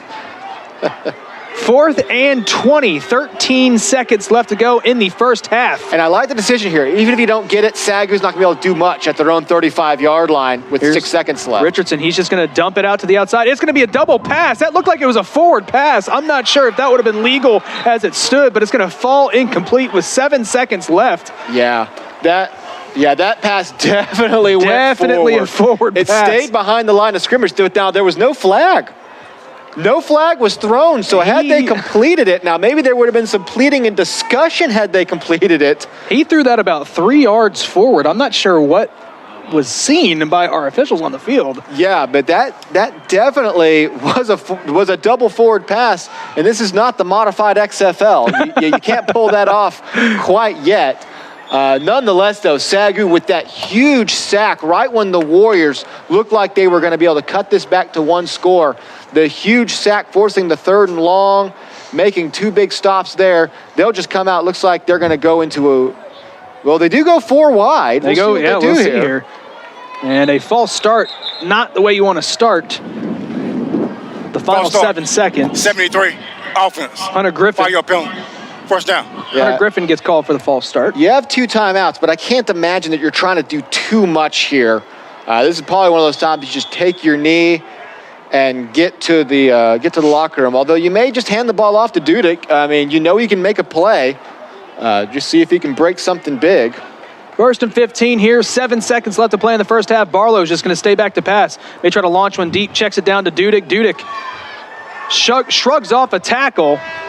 That's going to do it for the first half. A pretty good gain there, but nothing doing there for SAGU. We go into halftime with SAGU leading 17-7 over the Sterling College Warriors in the 2021 NCCAA Victory Bowl. Brought to you by the SAGU Sports Network. Solid first half there for SAGU on offense. Kind of petered out there towards the end with the fumble when they looked like they had something going here. But Sterling College put points on the board, that touchdown, when they needed it most. Yeah, when they needed things most, they got that touchdown down 10, and then forcing that fumble when it looked like SAGU was on the verge of potentially going up 24-7, which would just be such a massive lead. Obviously, if you're the Warriors, it really smarts that you couldn't get any points there at the end of the half when you were really clicking on offense. Nonetheless, though, on those 2 drives, you proved that you can put something together. You proved that you can get down the field. We're going to go down live to our sideline reporter, Will Boone, who's with defensive coordinator Jared Hutchins, who has to be thrilled with his defense's performance here in the first half, holding the Warriors to 7 points. Mr. Will Boone, Coach Hutchins. Wait just a moment as they figure out technical difficulties with the microphone. It's cold down there on the field. Sometimes it makes the microphones not work the way they're supposed to. But regardless, a big stand there by his defense at the very end when. Okay, we just got word that the microphone is working. Mr. Will Boone, our sideline reporter, is with defensive coordinator Jared Hutchins. Will, down to you. Thanks, Adam. Coach, your defense has been dominant all season, and that is no different today. What are you telling your guys in the locker room to get them motivated to finish the last 2 quarters of this season? Oh, we got to do a better job of tackling today, I think. And then, we started getting pressure with 4, and that really helped us there towards the end. But other than that, we just need to keep playing sound football. They're letting us play physical, so it's good to see that as a defensive coach. So that helps us a lot on the back end. Sterling has been great on 3rd down all season, but your defense has found a way to make crucial stops on 3rd down, including a 4-man sack with all of your defensive linemen late in the 2nd quarter. What are you doing to continue to stop Sterling on 3rd down? Well, they're going to come back out and make some adjustments, so we just got to be prepared and ready to make our own adjustments to that. This is going to be a great ball game. They're a heck of a ball club, and they got a winning record just like we do, and they're here to win. So we got to be able to make our adjustments too. Thanks, Coach. Good luck. Back to you, Adam. Thank you, Will. Thank you, Coach Hutchins. There you have it. Going into the half, Sterling College will come out with possession in half number 2. 17-7, SAGU leads. Don't go anywhere. The 2021 NCCAA Victory Bowl will continue right here on the SAGU Sports Network.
At AGCU, we are committed to forging relationships centered around faith and finance.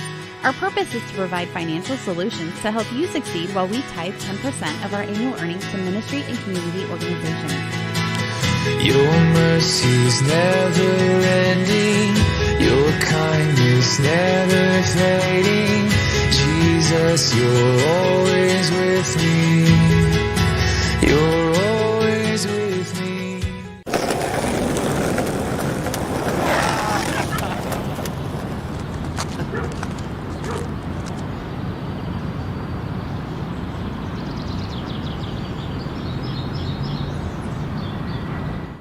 Hey everybody, I'm Kurt Warner, and I wanted to welcome you to today's game. I have always loved football, and my career has taken me and my family on an amazing journey to beat the odds and chase our dreams. Today, I wanted to share this exclusive sneak peek of our journey from the new movie coming to theaters on Christmas Day, American Underdog. I hope you enjoy. Go ahead, Kurt. Tell me. Tell you what. Why a team worth $800 million should put you in the driver's seat. You're too old to be a rookie, so why in the world would I give you this shot?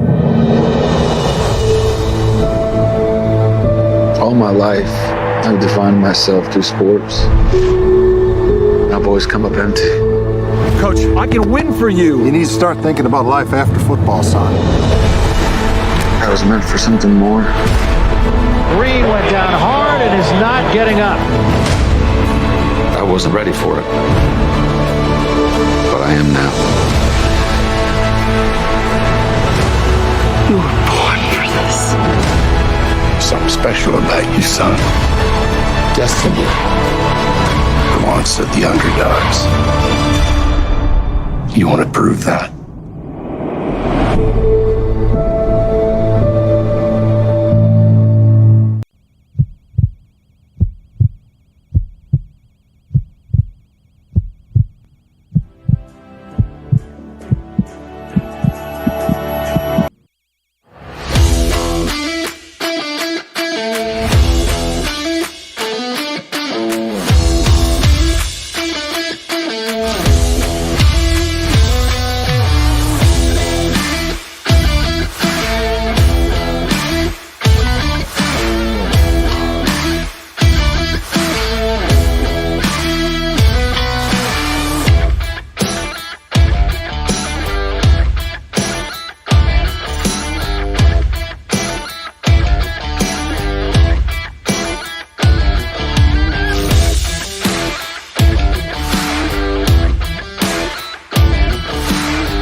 When a lot of people think of the NAIA, they think, oh, the talent level is less. The talent level is not as great. That is just not true. You know, there's some great athletes out here that maybe didn't have the size or the athletic ability to play at D1 or D2, but the talent level out here is tremendous. If I could give anybody advice or pitch that to anybody, I'd say give the NAIA a chance. It's a great place to play.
AGCU, we are committed to forging relationships centered around faith and finance.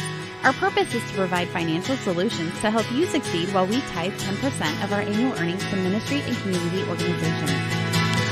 Your mercy's never ending, your kindness never fading. Jesus, you're always with me.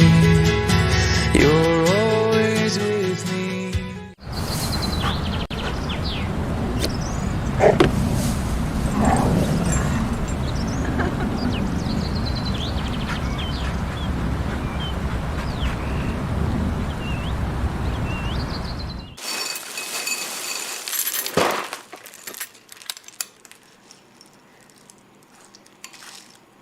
Honey, have you applied to that school yet?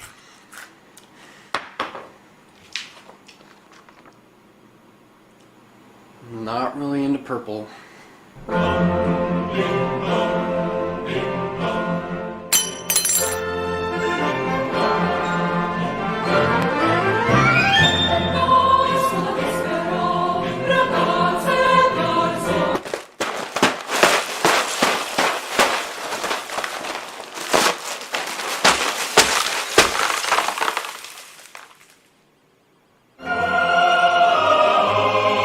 SAGU. Never say no to a lion. At Southwestern, we endeavor to offer more than the average college curriculum,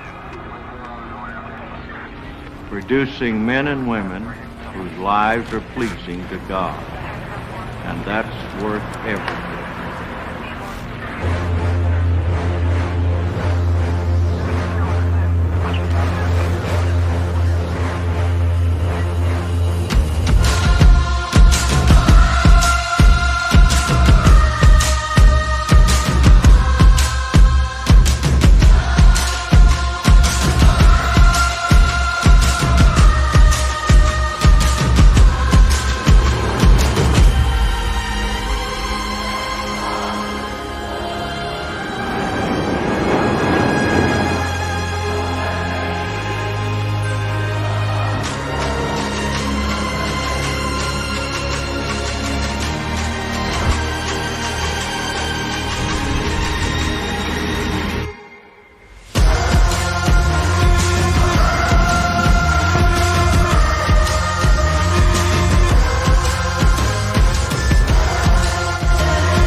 Leadership is influence, and there are those who are going to be gifted at it, that God's given them that gift and in that role, and so it's very important that they know how to lead according to the leading of the Spirit. You may sense a gifting from God to leadership within the church or wherever, the marketplace, but still it would be a good thing for you to receive academic training in that. The MOL is all about that.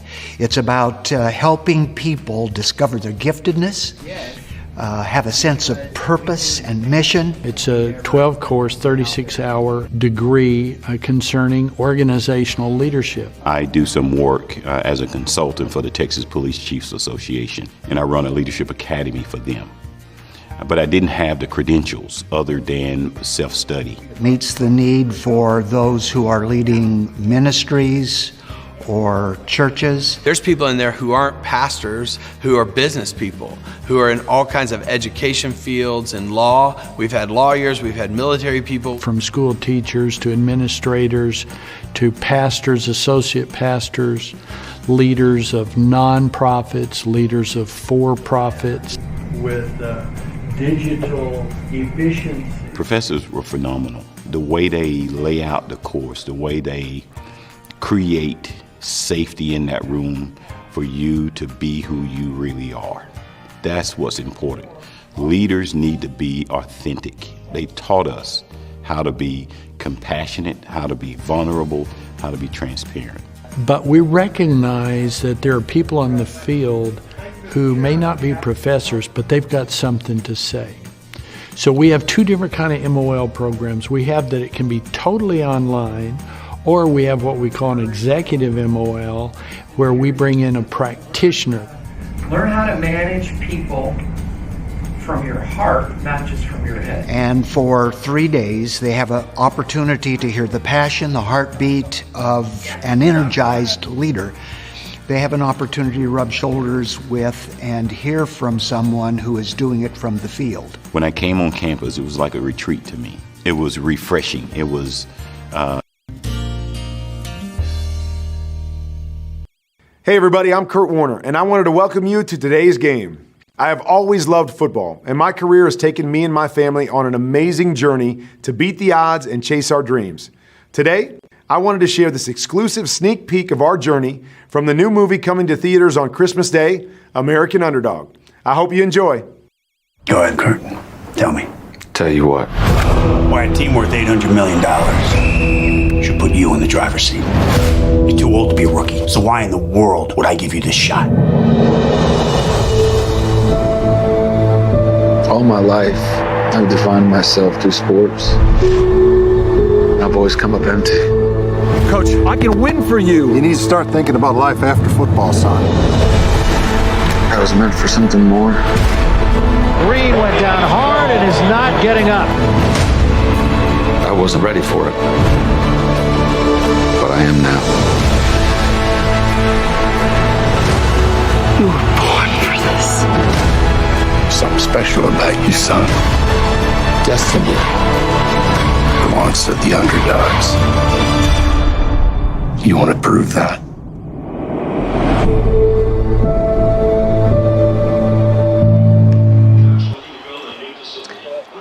Welcome back to the NCCAA Victory Bowl here, sponsored by the SAGU Sports Network. We've got a special interview here with Luke Curitan, Director of Advancement for the NCCAA. Luke, how are you doing today, sir?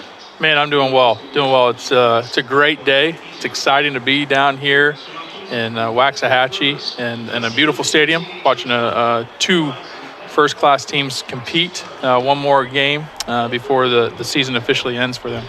It's been a good one so far. If you're just joining us, it is 17-7. SAGU, the Lions, currently leading the Sterling College Warriors out of Sterling, Kansas. You've got a close relationship with Sterling College. Give us a little bit of a background on yourself, where you come from, what your roles are as the Director of Advancement for the NCCAA. Yeah, that's right. I am a graduate of Sterling College, so it is exciting to see them here this year playing and competing. This is the first year of membership for the Sterling College Warriors, so glad that they've got this opportunity and being able to get the trip down here. I serve as the Director of Advancement at the National Christian College Athletic Association, and so a lot of my responsibilities is fundraising as a nonprofit.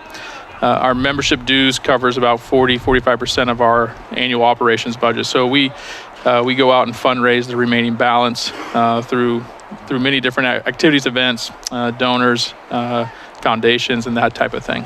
Now, we talk a lot about the NAIA here, and we're keeping a close eye on their playoffs going on today, the championships, all the way up through the championship. But there are some NCCAA championships happening today. Why don't you give us a little bit about what's going on today and then in the future for the NCCAA? Yeah, it's a great time of year for us. One that's definitely exciting as we celebrate and crown some champions across many different sports. So we put on 24 national championships throughout the year. Right now going on in Kissimmee, Florida, we have our Division II women's and men's soccer championships today, as well as our Division II women's volleyball championship in Kissimmee as well. And then in 2 weeks, we'll have our Division I men's and women's soccer championships going on in Kissimmee, Florida. And then our Division I women's volleyball championship will be happening at College of the Ozarks, just outside Branson, Missouri. We're familiar with College of the Ozarks, aren't we, Tim? We've seen them before. Yeah. Now, as far as the NCCAA versus the NAIA goes, as far as the playoffs. Now, a lot of people would see the NAIA and the NCCAA at just a different levels. That's not necessarily true. As far as the competition goes, they're neck and neck. It is very neck and neck. I would agree. Yeah. So our association, we have 90 faith-based colleges, universities throughout the country, and we have one up in Canada, and we have 47 or 37 members that are just NCCAA only. We're their only athletic association, and then we have 53 members who are dual affiliated with the NAI or the NCAA.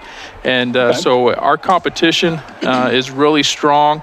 We have a lot of our NAI schools do really well in their conferences, finishing in the top half of their sports, and whether or not they qualify for the NAI playoffs, they'll have the opportunity to come compete in our regional championships with the opportunity to go on to the national championships and compete. And we've seen, as SAGU grads and fans, Tim and I, my partner Tim here, we've seen our school play both in the NAIA tournaments and NCCAA tournaments in a various number of sports. And we were talking pregame. A lot of times we look at the champion of an NCCAA bracket and we think that team could beat the eventual champion of the NAIA. So that just goes to show you the level of competition, and it's great to see. Yeah. We're big fans of college sports here, and if we can get more, we always want more. So this extra, the Victory Bowl, we weren't planning on it. We didn't know if we were going to host it, and it's just a treat to be able to come out here and call one more game as we are underway here in the second half here. Delay of game. The delay of game here as we start here in the second half. Luke, tell us where you're from. I know that you're not a local guy here to us here in Texas. Tell us where you're from, who you got back home. Yeah, so our national office is in Greenville, South Carolina, and we've been there about 21 years now. And my wife and I, with our boys, moved out there about 3 years ago from Sterling, Kansas, and my wife and my boys are back home watching the game and listening, and so I'd like to say hi to my beautiful bride Erin and my boys Micah, Noah, and Judah. Wow. And miss you guys, but I'll be seeing you soon. Seeing you soon. We underway here in half number 2, Sterling College with the ball on first down. No gain on the swing pass to the outside. Again, if you're just joining us, Ethan Richardson leading the way for Sterling College, the phenomenal junior quarterback. 17-7 ball game here. He sends Whitehead in motion, almost hits Whitehead with the snap. He's going to hand it off up the middle. And again, the SAGU defense has been phenomenal against the run today. That one goes for a gain of, call it 2, make it 3rd and 8. Another 3rd and 8 that we've seen. We just keep seeing that. It's like, is there a sign? Is something we're supposed to learn from 3rd and 8? Because it just keeps appearing. And that's really because of the credit to the SAGU defense sniffing out that rushing attack. Again, the Warriors really found it going through the air on their one scoring drive and then one that petered out. So they found some action through the air, have been unable to establish that run yet. And that's something they're going to have to do to really establish a full offensive attack. You can't just rely on big plays to consistently move the ball. And they got a big 3rd down here to start the second half. Back to passes, Richardson. Pocket collapses, he throws it over the middle, and it's tipped away and caught down the middle. He's down past the 40, looking to get to the sideline. He does get the sideline. 30, 20, knocked out of bounds at the 10-yard line. The ball was tipped, but found the hands of T.C. Smith for a huge gain there on 3rd and 8. It's going to be Kashawn Kelly here, who's just going to kind of come up a little bit too short. He shorts the ball here a little bit. Should have taken one more step. Instead, tips it. An amazing presence of mind from T.C. Smith to get that hand on it, and it caught the Lions completely off guard that the ball was still live. Wow. A huge 3rd and 8 conversion, and it's 1st and goal at the 10-yard line. It's just what I'm saying, you can't establish an entire offense on big plays. Another big one right there, as what almost looked like an interception gets tipped away, and the drive remains alive for Sterling College. They hand it off up the middle to Goodwin Legree. He's got a short gain, maybe no gain there on 1st down. Drake Rodriguez coming out of that pile of as per usual. Gets in there and makes the tackle with big number 99, Keandre Belcher. So, Luke, as we're in the red zone here, or in a goal-to-go situation here for Sterling College, earlier on in the season, the KCAC made a statement about the rest of the NAIA, saying that they think they have the best conference in the country. Now, they do have 2 teams in the playoffs. That is a thing. This is a big matchup today because the Sooner, as we face second and goal here for the Warriors, rolling out is Richardson. Looking for something, nothing there. He's going to let it go, and it's batted away. An incomplete intended receiver that time was Jalen Burns to bring up third down. The Sooner wants to make themselves known. They've got 1 team in the playoffs. They're actually playing pretty well today. Ottawa of Arizona going up against Morningside, who 3 of our 4 pregame pundits picked to win the whole thing other than Tim Roberts. He's looking like a really smart man right now. As far as the KCAC, do you think they do have the best conference in the country? It's a bold statement to make, and I am not one to recognize that or the other. I mean, I think until you actually can win a national championship, but I do think that the KCAC... It's picked off in the end zone. I'm sorry, Luke. They've got a return going here. It picked off the end zone past the 20. He's got 1 man to beat past the 40, down to the 50. Tries to cut it inside. He's going to throw a stiff arm down the 30, down the sideline to the 20. Driven out of bounds on a huge hit. Catch and return by Lontarius McLean. Picks it off in the end zone and takes it all the way back just shy of the 15-yard line. And it looks like Richardson just missed him as McLean is going to drift underneath. He had a man in the corner of the end zone and got a little bit too locked in on him, and then McLean takes this ball back some 84 yards. Wow. To set the Lions up at 16, and that is a huge swing, as it looked like the Warriors were just about to at least cut this back to 7, if not more. We talk about big plays and the big pitch and catch on that one from Richardson. They swing it out to Dudek down past the 10. He is going to have just shy of the first down yardage to gain. The big play from Richardson to T.C. Smith to set up themselves in goal-to-go situation, and then Lontarius McLean with the big play of his own. Sorry to cut you off there. Yeah, no, that was exciting. Yeah. But as far as the KCAC goes, you think in order to call themselves the best, they got to come away with a national championship this season? I think you gotta perform on when the big stage matters, and I think they've definitely raised their level of competition across the board in the conference and have done well at the national level. And I think the Sooner obviously has had a strong representation today with Ottawa going to Morningside and competing there. And obviously I think you got 2 quality teams here competing today in our Victory Bowl, representing their conference well. What a run there by Keaton Dudek. Looked like he was stopped about a yard short, but kept his feet moving and goes into the end zone, and SAGU, pending the extra point, will go up 24-7. What a turn of events. It looked like Sterling College was going to cut this to a one-possession game, and just like that, they're in danger of being down huge. Yeah, and you see Dudek there really gets stood up twice at the line. Just does a excellent job of keeping those legs churning. That's what we've seen him do a lot this year. And punches it in from the yard out. SAGU only had to go 16 yards there after the interception, and it will be 24-7. And for Sterling College now, that's 2 drives in a row that you had a lot going on, and you just couldn't finish it off. As we go look around at the scoreboard, Kaiser up on Reinhardt still, and that game is approaching the end. Almost over. Corey Thorpe is keeping a close eye on that one. He was big on Reinhardt going into these playoffs, and they are down 16-13, under a minute to play. We don't know the scenario there. No, we don't. We don't know who has the ball or what's going to happen in the next 59 seconds. Meanwhile, Southwestern Mound Builders up 17-6. And Concordia up big at the moment at halftime against St. Xavier. Now, Luke, I'm gonna put you on the spot here. In pregame, we picked our eventual champions. Now, you've had the advantage of seeing some of the scores so far today, but if you had to pick one coming out of the NAIA, who would you say walks away with this year's title? Well, I think going into it, I would have put my money on Morningside. Yes. However, joining the party.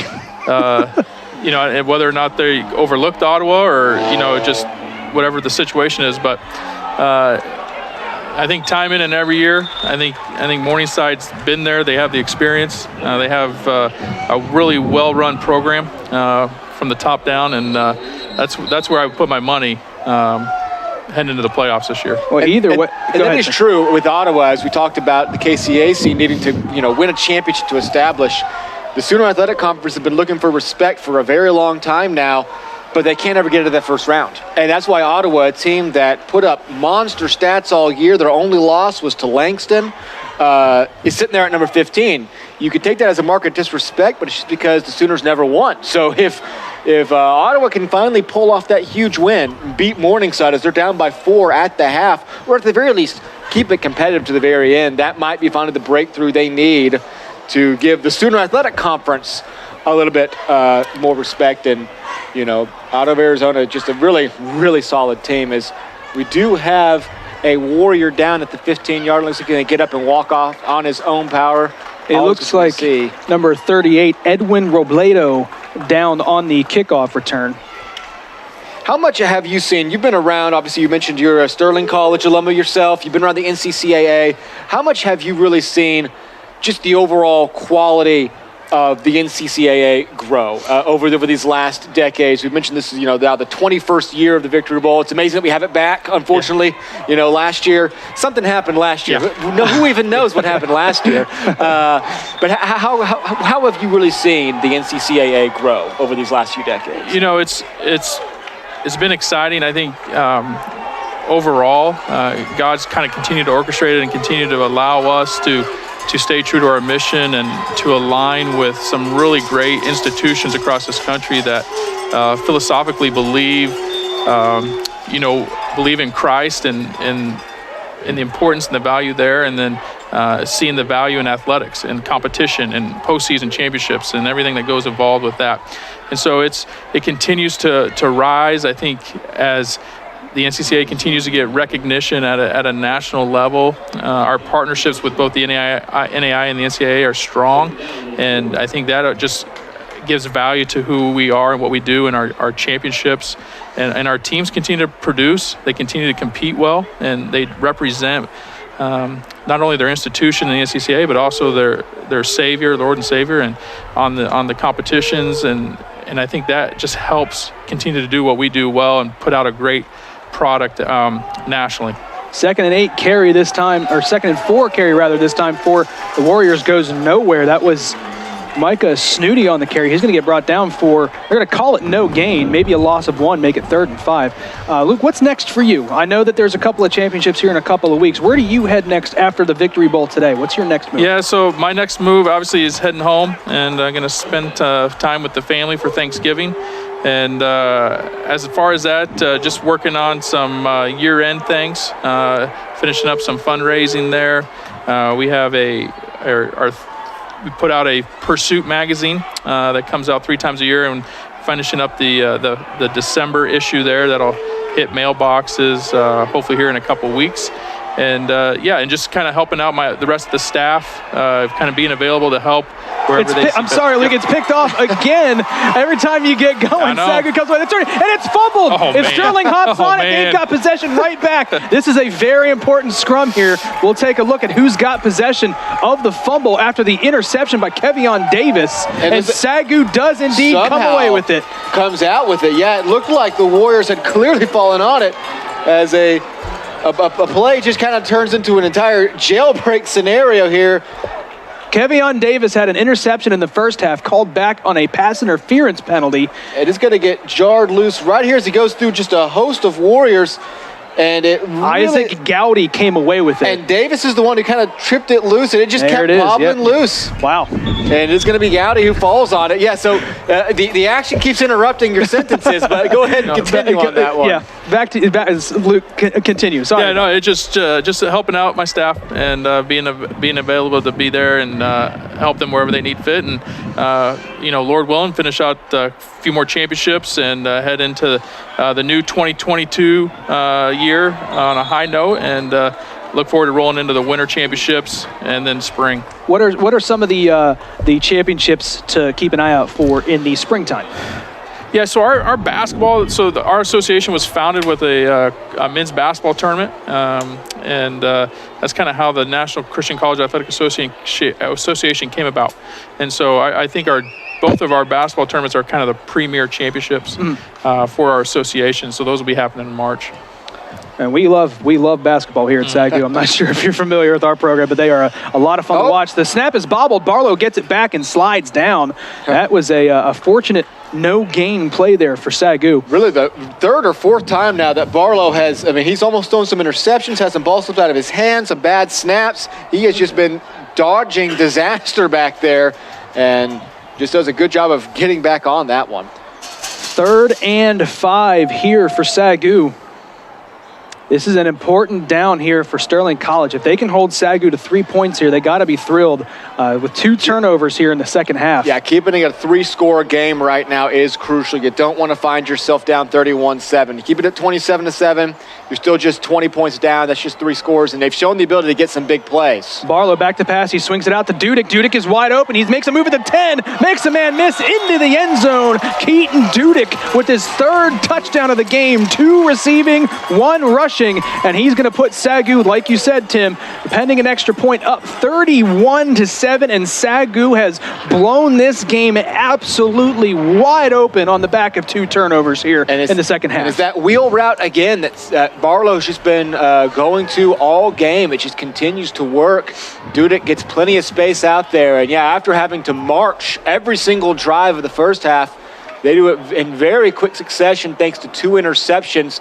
2 very short fields. Kieran Woodley's kick is up and good, and it does move to 31-7. So 14 points for the Lions in just a touch over 7 minutes in this half. Like you said, SAGU on the back of a couple of interceptions, 1 return to the 16 and the other deep in Sterling College territory, has aided 2 touchdowns. Good job by the Lions to convert points on the turnover. Luke, thank you so much for joining us. Ladies and gentlemen, if you're just joining us, Luke Curitan, Director of Advancement for the NCCAA. It means a lot that you came down here today all the way from South Carolina. I know you had a couple of different options today as far as where you might have headed, so it means a lot that you made the trip to Waxahachie. Especially since Florida was one of them, apparently. And just remind folks, obviously, they can find out more at theNCCAA.org, correct? Did I get that That's right? Correct, yep. TheNCCAA.org. Thank you guys for everything you do. Thanks for SAGU for hosting the Victory Bowl. Thanks for the SAGU Sports Network for everything, the production, and it's going to be a great second half, and hopefully Sterling can keep a hold of the ball and put some points on the board. We had to have a little bit of a Sterling take on it. We'd love to see it. Thank you, Luke. Have a good Thanksgiving. Guys, Travel safe. We'll talk to you real soon. Thank you. As we get ready here, Sterling College comes back out with possession after the touchback off the foot of Kieran Woodley in a very action-packed start to the second half on the back of some good defense. About to say, really, those 2 huge plays.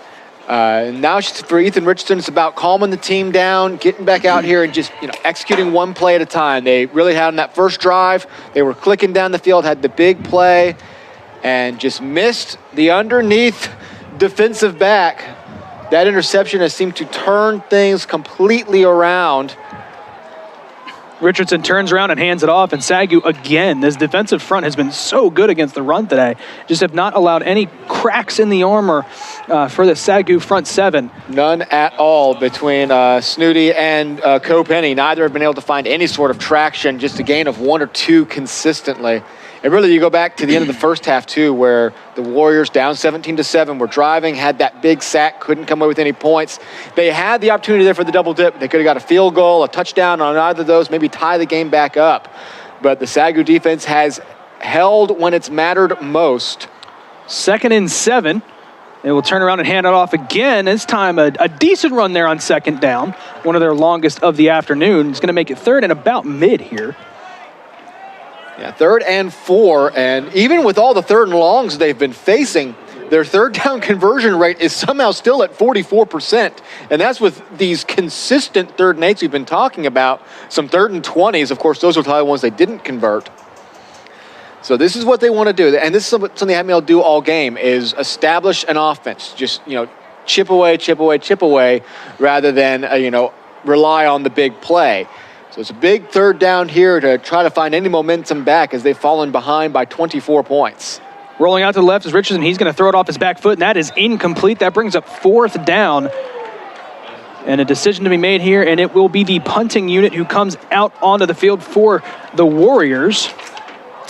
Yeah, Richardson just kind of got strung out and left on an island out there with no one to go towards. We saw a 62-yard punt earlier in this game by the first-team all-conference punter Preston Patton. He's got the wind in his face this time. It has died down a little bit, a gust here and there, but the wind's died down just a little. Although I don't know if a 62-yard punt is in the cards this time. End-over-end punt, it'll go out of bounds. So we'll see where SAGU gets possession here. Either way, it's going to be a good field position start here for the Lions. And right at the 45-yard line is where they will take over, up 31-7. A huge, huge lead here for SAGU. And this just shows you how stats can sometimes deceive you. And nobody loves stats more than me. SAGU scored 17 points in the first half with over 250 total yards. They've only netted around 30 yards this entire half and have almost doubled their score with 14. As you see, the stats haven't changed that much. In fact, Sterling has closed the gap a lot because they're the ones who have put up the yards, whereas SAGU is not. Nonetheless, though, an amazing game so far from Jordan Barlow, 240 yards and 3 touchdowns. Barlow will hand it off here on first down. Dudek lowers the shoulder. He's got enough for the first. Moves the chains on first down. You saw the total rushing yards allowed by the SAGU defense. I mentioned that they've done a very good job today. You factor in all of the sacks and the TFLs, they're at -3 yards allowed. Coach Hudgens has to be thrilled with how his team has played against the run today. And in their last home game, they held their opponent underneath 0 yards rushing up until literally the final drive of the game. So that is not unheard of for this Hudgens defense, where he has really just drilled into them.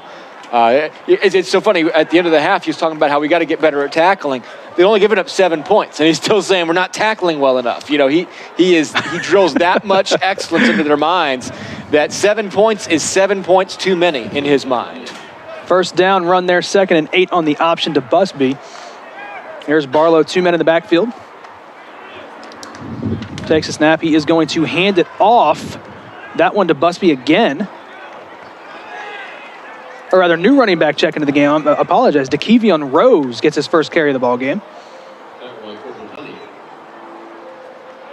The Lions have proven all year that they run deep on that rushing attack. It's amazing that when you have a guy like Keaton Dudek, who has been unquestionably the best running back to ever enter this program, that you still have 2 or 3 guys behind him who are all quite capable themselves of helping share the load when needed. 3rd and 6. Barlow hands it off. Here's Busby around the end. He's going to cut it upfield. He's got enough for the first down. Lowers the shoulder, picks up some tough yardage, and moves the chains here again for the Lions.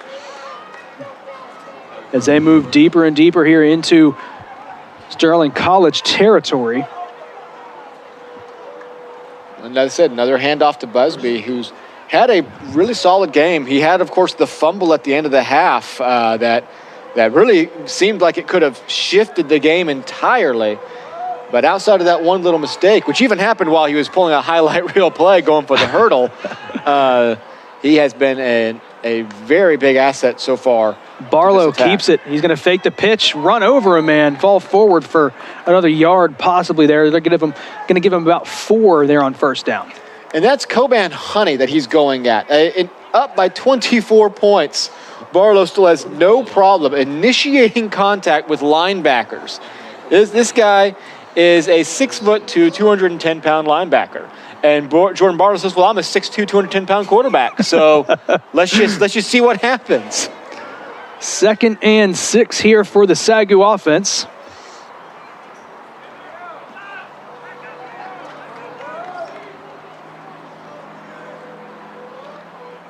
Barlow taking his time, letting the play clock wind all the way down. He is back to pass. Pumps. He's going to step up. He's just going to pitch it to his man. That's Busby. Busby tries to make a man miss, gets around the outside, and ducks out of bounds. Does he have enough for the first down? It's going to be awfully close. It may be just about a yard. No, they're going to mark him past the sticks. That will move the chains again here for SAGU. That play was looked like a lot of improvisation there for Barlow. That was some backfield jazz right there. Barlow was looking to his right, had nothing there, looked to the middle, nothing there. The pocket collapsed, so he starts running around, says, well, I'm running the wrong way. Oh, hey, here's a running back. Let me sort of throw the ball to him, and it's Busby's problem now, not mine. Go get the first down, and Busby did. 1st and 10 here for SAGU. Almost in the red zone. He will hand it off. Here's Busby taking it around the end. He cuts up field. He fumbles the ball. The ball is down. It's live. Sterling says they have it. There was a bunch of Warriors in the vicinity, and they do. Sterling College forces a big turnover as SAGU was driving down the field and looked like they were going to get some more points here late in the third quarter. Sterling College comes away with a huge turnover. And Busby's going to be just sick with himself. His second fumble of the game. And that's a absolute must-have for the Warriors if they want to have any hope of staying in this one. Try to see here who forces it out. It looks like it's going to kind of almost be a gang tackle situation where one guy loosened it and the other one knocked it loose. But I do believe it might have been Kendrick Bell who was the one that finally forced it loose at the very end.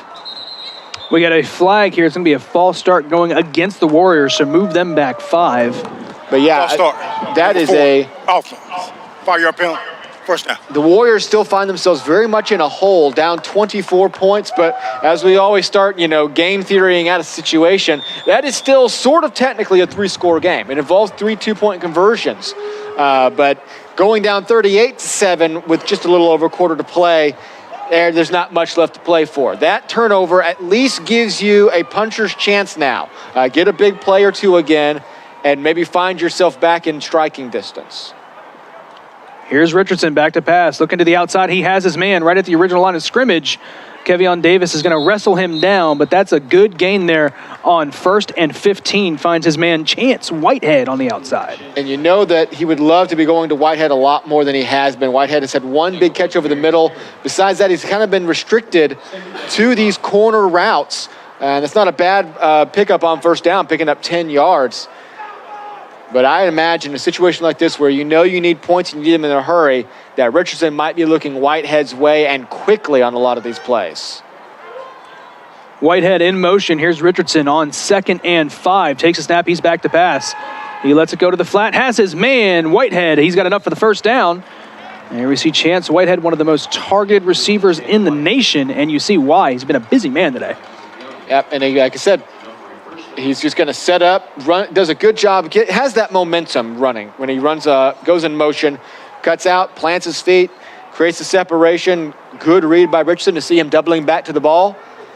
Easy pitch and catch for a first down. So they erase a 1st and 15, get up to the 29-yard line. Back to pass. He gets it out to Whitehead. They got a little screen going here.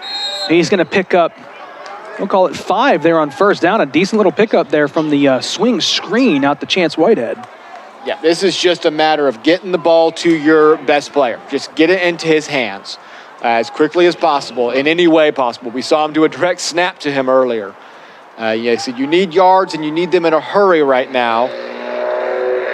And you've had real problems with long developing plays. The SAGU defensive line is going to win that battle eventually. The SAGU secondary is not going to let you get open easily. So it's just a matter of getting the ball into Whitehead's hands before the secondary even has a chance to crash. And they'll hand it off here on 2nd down. And again, this SAGU, this front 4, this defensive line has just shut down any opportunity and any running lanes. That's going to bring up 3rd and 4. Keandre Belcher with the bear hug. And you just, we've said it a number of times this year, you just don't break that tackle. There are tackles that athletic running backs can make, can break out of. A Keandre Belcher tackle is just not one that I can imagine anyone is going to easily break out of. 3rd and 4, here's Whitehead. Here's Richardson, sends a man in motion. He's going to roll out to his left. Sets his feet, lets it go towards a sideline, and he's got Chance Whitehead for the first down. So Sterling College, after the turnover, they're moving the chains, a little methodical here late in the third quarter, about 24 seconds left. And this is going to be Whitehead running straight down the field, backing Kevion Davis off, planting his feet and rushing back to the ball. It's been kind of the same recipe on almost every single completion on this drive. They don't have to run another play here, but they can if they want to.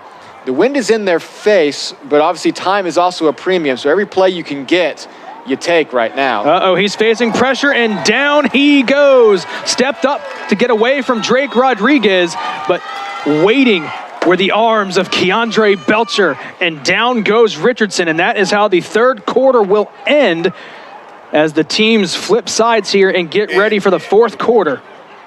That's a big sack by SAGU. Yeah, completely upends what was turning into really the best drive of the game for the Warriors. You've seen them get down the field, but pretty much thanks to one or two big plays. This is the most consistent they've looked all game, marching their way down. So we got score updates here. Of course, Lindsey Wilson won't play until 8 p.m. Morningside up by 4 as they start the second half against Sooner champion Ottawa, Arizona. Grandview up by 24. No, there's a live look in from Morningside. We know those jerseys. In Ottawa, Arizona. Central Methodist trails Northwestern 17-7. As I mentioned, Grandview is up 31-7 on Dickinson State. Meanwhile, Kaiser does hold on for the upset win. When the numbers get closer, it's harder to call them upsets, but Kaiser hangs on to beat Reinhardt. The Mound Builders still up by 11 on Marion, and Concordia running away with it against St. Xavier. And it does look like the Spirit are driving as they are inside the 20-yard line early in the third quarter. Led by Austin McCullough, the phenomenal quarterback for the Spirit. And that would be just such a huge breakthrough, not just for the Spirit, but for this entire conference that SAGU plays in. SAGU trying to really get an extra win today for Sooner Athletic Conference pride, and if you could have that win, this could be a breakthrough day for the Sooner Athletic Conference. Richardson swings it out wide to Chance Whitehead. He's trying to make something happen here on 2nd and 19. He's going to get back to around that original line of scrimmage, maybe a yard more, makes it about 3rd and 9. Yeah, gets it back to 3rd and makeable. Good seal block on the outside, as there's just no secret right now to the Warrior game plan, and that is Richardson to Whitehead. Just keep making it happen, and it's worked on this drive to near perfection. They're averaging probably 10, 11 yards on every single completion. 3rd and 9 here for the Warriors. SAGU looks like they may bring pressure. They do bring 5. They bring 4, rather. They've been able to get there with 4. Steps up. Let's go across the middle. He's got his man. He's got enough for the first down. This time finds Jalen Burns as they convert on 3rd and 9 and move the chains to keep this drive alive. It's actually Jansen Robeson, the first team all-conference tight end, who's going to step up, do a good job. He's the one who had the big play on 3rd down, 3rd and very long, that led to their touchdown. And he makes a huge 3rd down conversion there to keep this drive moving down to the Lions' 35-yard line. Sends man in motion. Here's 1st and 10. Richardson back to pass. He pumps. He's facing pressure again. Can SAGU get there? He pumps again. Drake Rodriguez cleans it up. The first hand on Richardson was Quavian Mitchell, but Drake Rodriguez is there to help bring him down, and that is a huge loss on 1st down. Quavian Mitchell had a sack earlier in the game, and I'm not sure if he's going to get any credit on that one, as Drake Rodriguez is the one that's going to lay the big hit, but it's going to be Mitchell who breaks through the line initially. He's going to hold up Richardson, and Rodriguez finishes him off. That is a loss of 15 yards on 1st down. 2 big sacks on this drive. The Warriors were able to rally and convert on the last one. This one is a bit more of a chunk of change.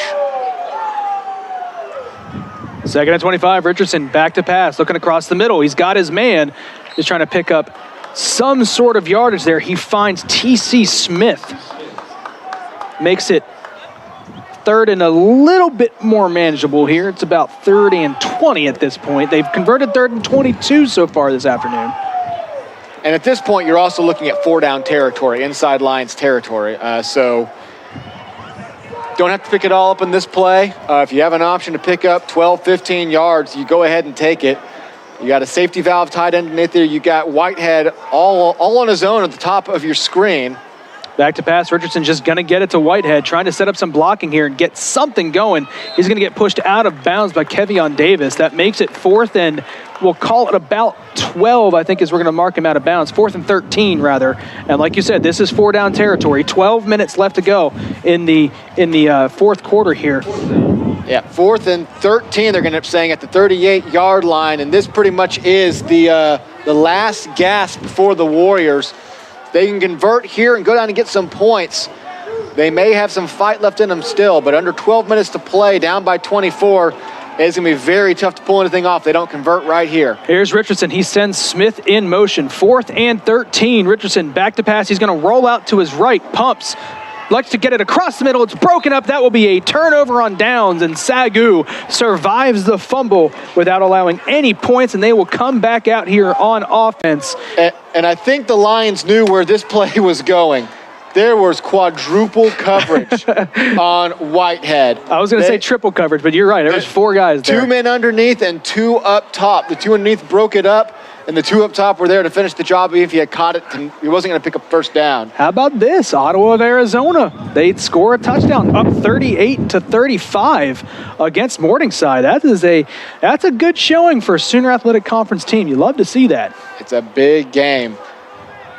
There you see some of the stats. Tim, walk us through these. Yeah, I mean, look at Keaton Dudek. 8 receptions for 94 yards. Getting involved. I mean, he hasn't broken 100 rushing, but he's going to break 100 receiving in this game now. He has just been all over the place. Such an absolute weapon as he is going to take the handoff here for a gain of about 6-7 yards on first down. Makes it 2nd and 3. His all-purpose yards numbers are just off the charts. He's not just a running back. He's one of these guys that can also play a big factor in the receiving game. Absolutely. SAGU looks like they are going to take every second of these play clocks down as far as they can. Barlow, 2nd and 3. Sends man in motion. Fakes the handoff. He's going to give it to Dudek. Dudek falls forward just about a yard shy of the first down. The fake little pitch to Colby Tanner by Barlow got the defense moving, but Dudek couldn't quite reach enough for that first down. Makes a 3rd and short, however. A lot of pre-snap motion. We've seen both teams really instituting that today. And that one right there does just enough to give SAGU a little bit of a lane. We'll bring up 3rd and 1. And as you said, the Lions are very content to let the clock be their friend right now. In no hurry to get these snaps off. Here's Barlow on 3rd and 1. He's going to hand it off. Javante Harper, he makes that one cut and falls forward. That's going to move the chains as the ball is right at midfield here for SAGU. And Harper's been one of those, a little bit of a revelation. The first time we ever saw him hop in the backfield, we weren't sure what to make of it. But he's taken some direct snaps this year. He's not a running back by assignment by any means, but that is not the first time he's taken a handoff. He's really a very effective short down threat when you do a heavy setup like that. 1st and 10 at midfield. Barlow lets this clock run all the way down. He takes a snap. He's going to hand it off to Harper. Harper, following the blocking of the big men up front, he gets stood up after a gain of about 4 as he takes the Lions into Warrior territory. So just kind of establishing, very different looks right now as you try to salt away this game.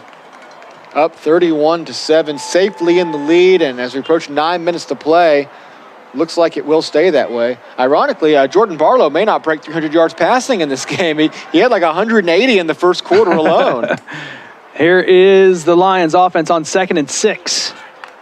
Barlow takes a snap. He's going to hand it off to Dudek. Dudek makes a man miss in the backfield. He cuts upfield, throws some stiff arms, trying to reach that first down marker, gets swung down out of bounds, but that will bring up 3rd and call it maybe 2 here.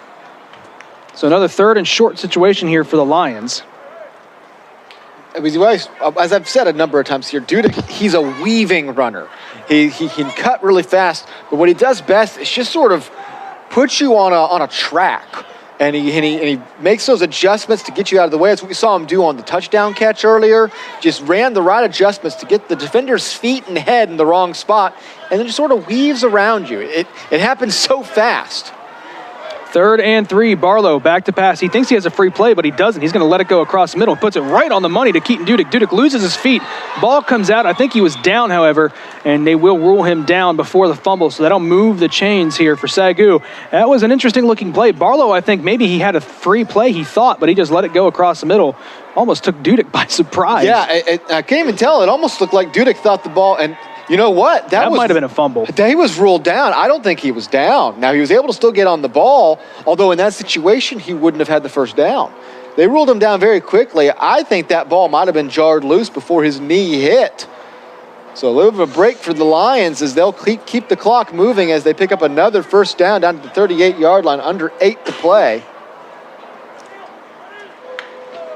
Barlow hands it off to Javante Harper, rather. Harper loses the ball. Another fumble, and now the Warriors have it. Recovered by Diego Moran. So Sterling College will take over again. Another fumble by the SAGU running back core.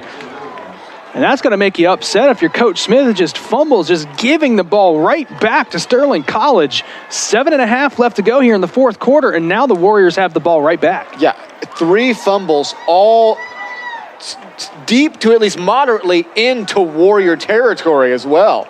So even though you're up 31-7, those 3 fumbles have taken a lot of points off the board. The one before the half seemingly looked like it might have been close to turning the game around at the point. SAGU technically losing their turnover battle now. They've had 3 turnovers on the game. Luckily for them, their 2 interceptions went for 2 touchdowns on the preceding drives, but the Warriors will take back over now, still just trailing 31-7 after another big defensive stand. The first down run goes nowhere as Keandre Belcher, surprise, surprise, involved right in the initial contact with running back Jelani Copenny. That's going to go for no yardage and no gain. They're going to call it 2nd and 10.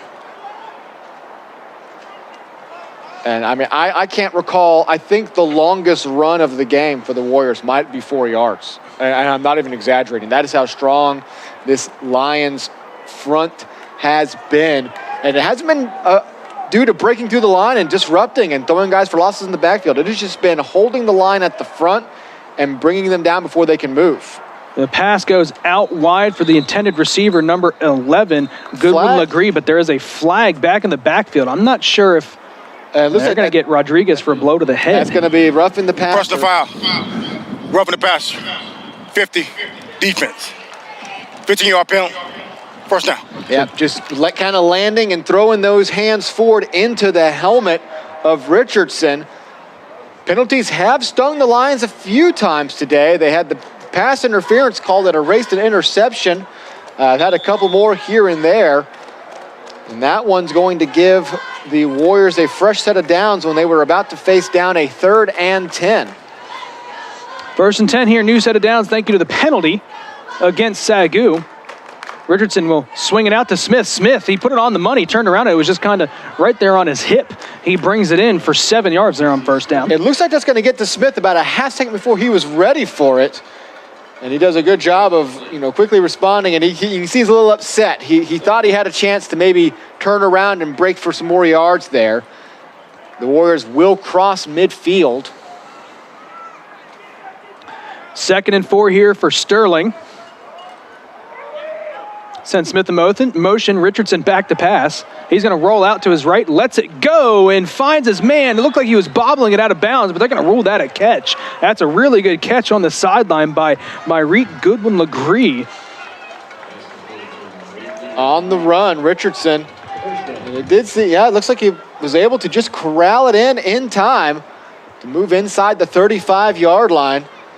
And the most effective offensive movement of the game for the Warriors have come on these last 2 drives. He's kind of consistently, pitching and catching their way down the field. Richardson handles the high snap. He's back to pass. He's going to take a shot deep down the middle of the field. He's got his man off the hands. He can't bring it in. Jansen Robeson, the intended receiver, the tight end, could not bring it in. Yeah, Robeson's going to get behind the defense here. That's really the first time I've seen that all game, with the Warriors getting past the Lions secondary. Ball was thrown maybe just a little bit too far to his right. That kind of threw Robeson off of his feet as he tried to, sort of semi-dive for it. Was unable to haul it in. And if that had been a little bit better thrown and, if Robeson had been able to hang on, that would have been a touchdown. With 5:38 remaining, though, it brings up 2nd and 10 at the 34-yard line. Another high snap. Richardson goes up to get it. He swings it out to the outside. Almost intercepted on the outside by Keshawn Kelly. Just could not go down and scoop it off the turf. And fortunate for Richardson, that's not his 3rd interception of the game. And that's going to be a miscommunication between quarterback and wide receiver. He's going to quickly zip that over there. He was expecting somebody to zig instead of zag. And yeah, he's very fortunate that that was not intercepted. And it could have been, if it had been thrown a little bit higher, it would have been intercepted and easily walked in for a touchdown. There was nobody in front of Kelly. Third and 10. Big down here for the Warriors. Sends Smith in motion, settles into the H-back position. Another high snap, back to pass. The slant pattern is brought in and incomplete. He had it for a second, would have been very close to first down yardage. Might have been about 4th and 1, but it pops out at the last second out of the hands of Goodwin Legree. And that's Lontarius McClain, who started all of this with the interception in the end zone, with the Lions up 17-7. And McClain is going to be the one that throws him around and knocks that ball loose. So 4th and 10 for the Warriors. Really last gasp here with 5.5 remaining in the game. Lions jump, and that'll be 5 free, so it'll be a little bit easier of a third down, or fourth down. 99, defense. 5-yard penalty.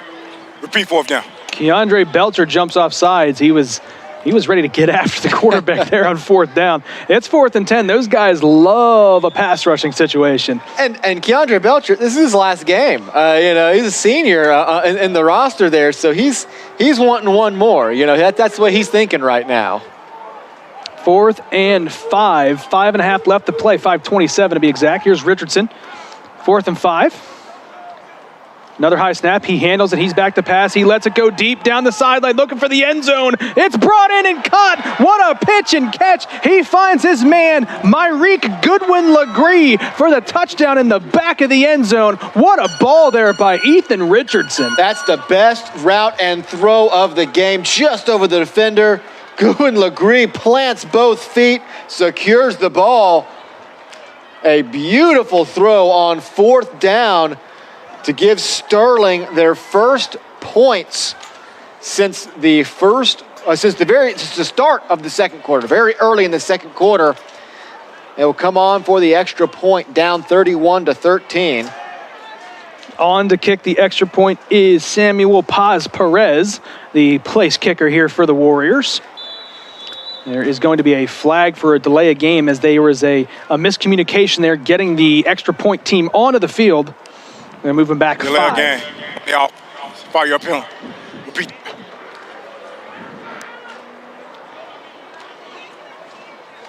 So Paz Perez will have to make it a 25-yard field goal as opposed to just a 20-yard extra point attempt.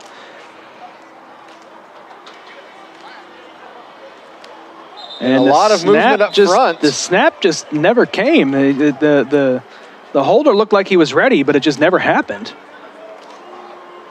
It's usually going to be a false start, but we'll wait and see who gets. And they're actually going to move it forward, it looks like. So right on back to the original line of scrimmage.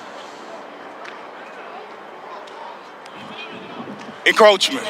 99, defense. Half to the goal. Repeat the try. Ironically, though, it's only half distance to the goal, so it still won't be back to the original line of scrimmage. Not quite back to the original line of scrimmage. So a false start cost you 5, but encroachment only cost you 2.5. This will make it a... The exchange rate gets funky down inside the 10-yard line for pre-snap penalties. High snap. The snap is down, or the hold is down, and the extra point is good off the foot of Paz Perez. Yeah, right there at the end. And I think it's going to be running or roughing into the kicker, as the Warriors will leave. They could assess this on the kick. Score update is Morningside. Bang, bang. 2 quick touchdowns. Wow. Gone up by 11 in that one. Wait on the call here. We got personal foul. Run to the kicker. 91, defense. They're being forced on the kick out. 15 yards. So it's a roughing the kicker, not running into the kicker penalty against SAGU. And the try was good.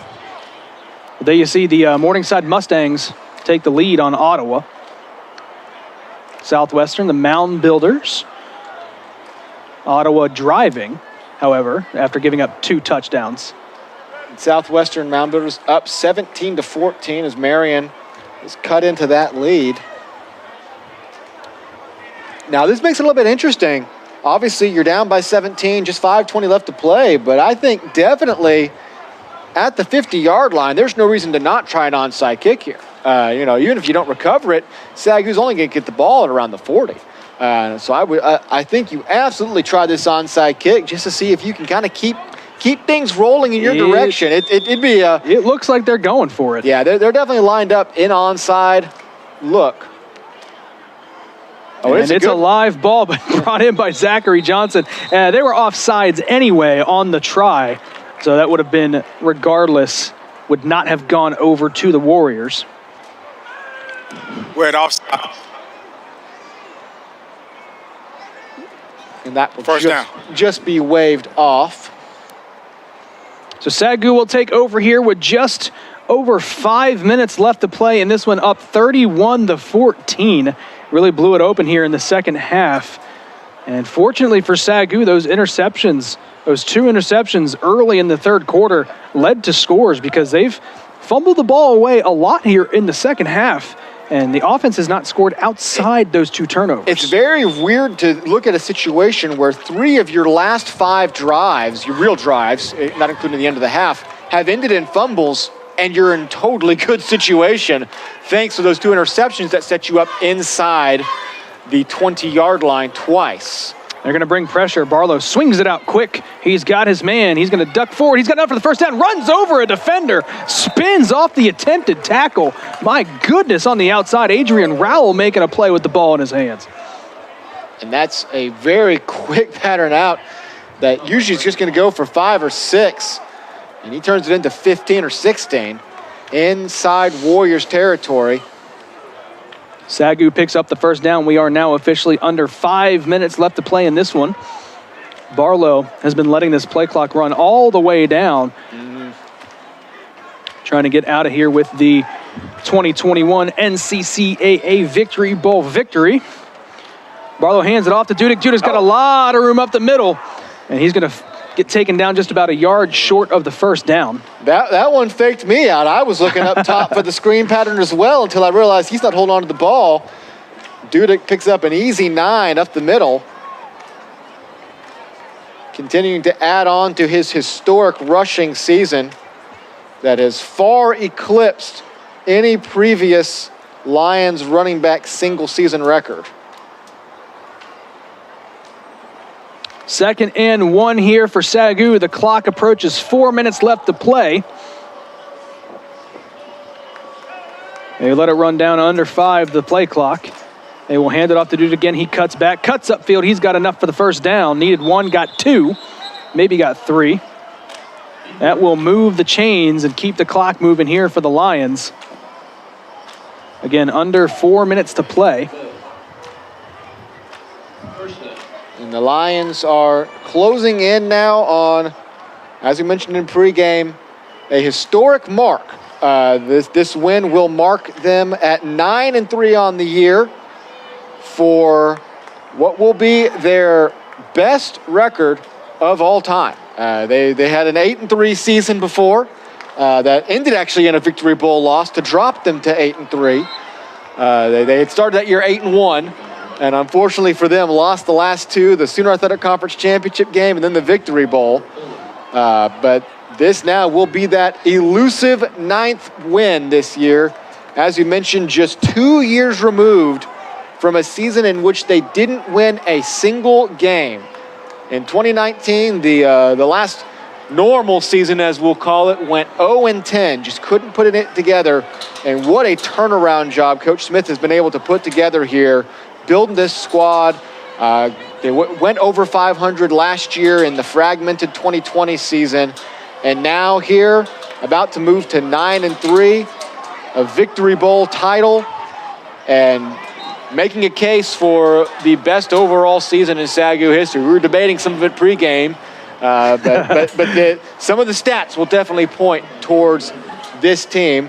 Of course, for Sterling College, not the way they wanted to end their season, but again, in that funky season last year, went 1-9, and they come back with a 6-5 regular season, hanging tight in a very, very tough KCAC.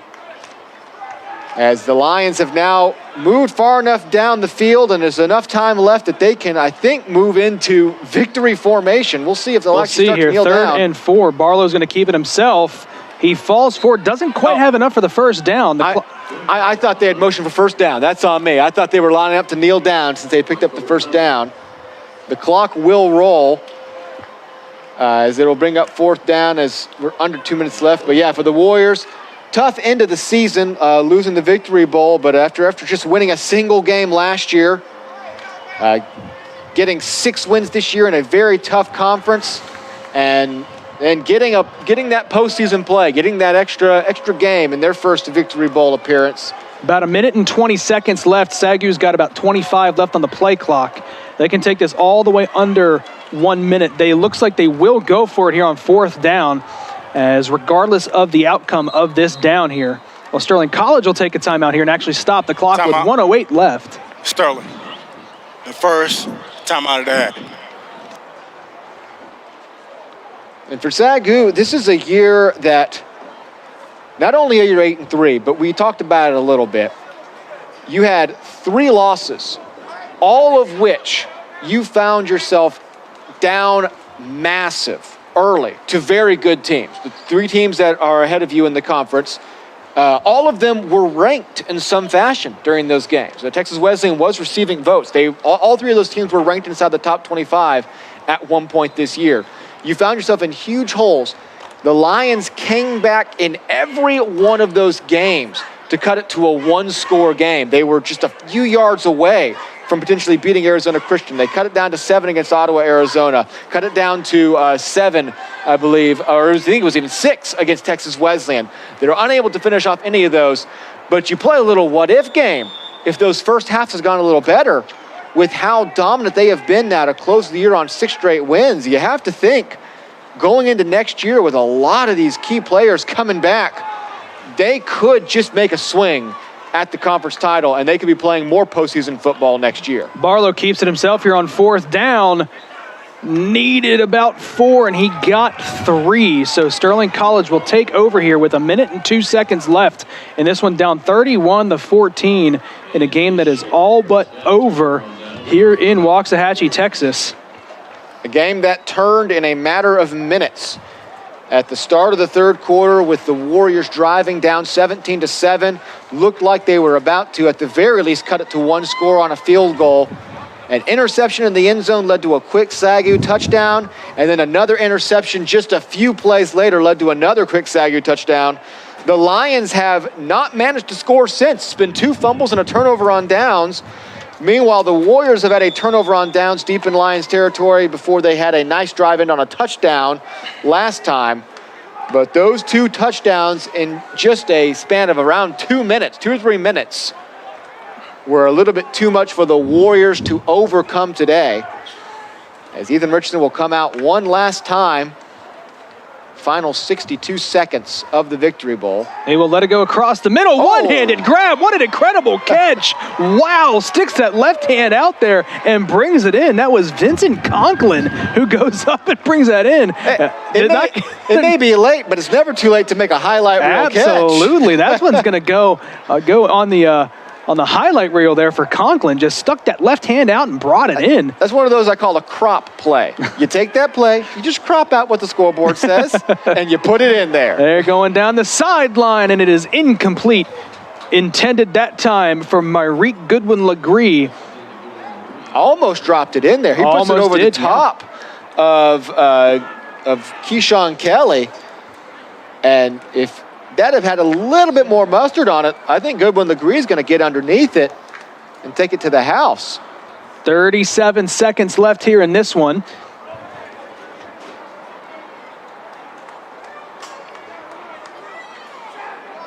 Second and 10 here for Sterling College.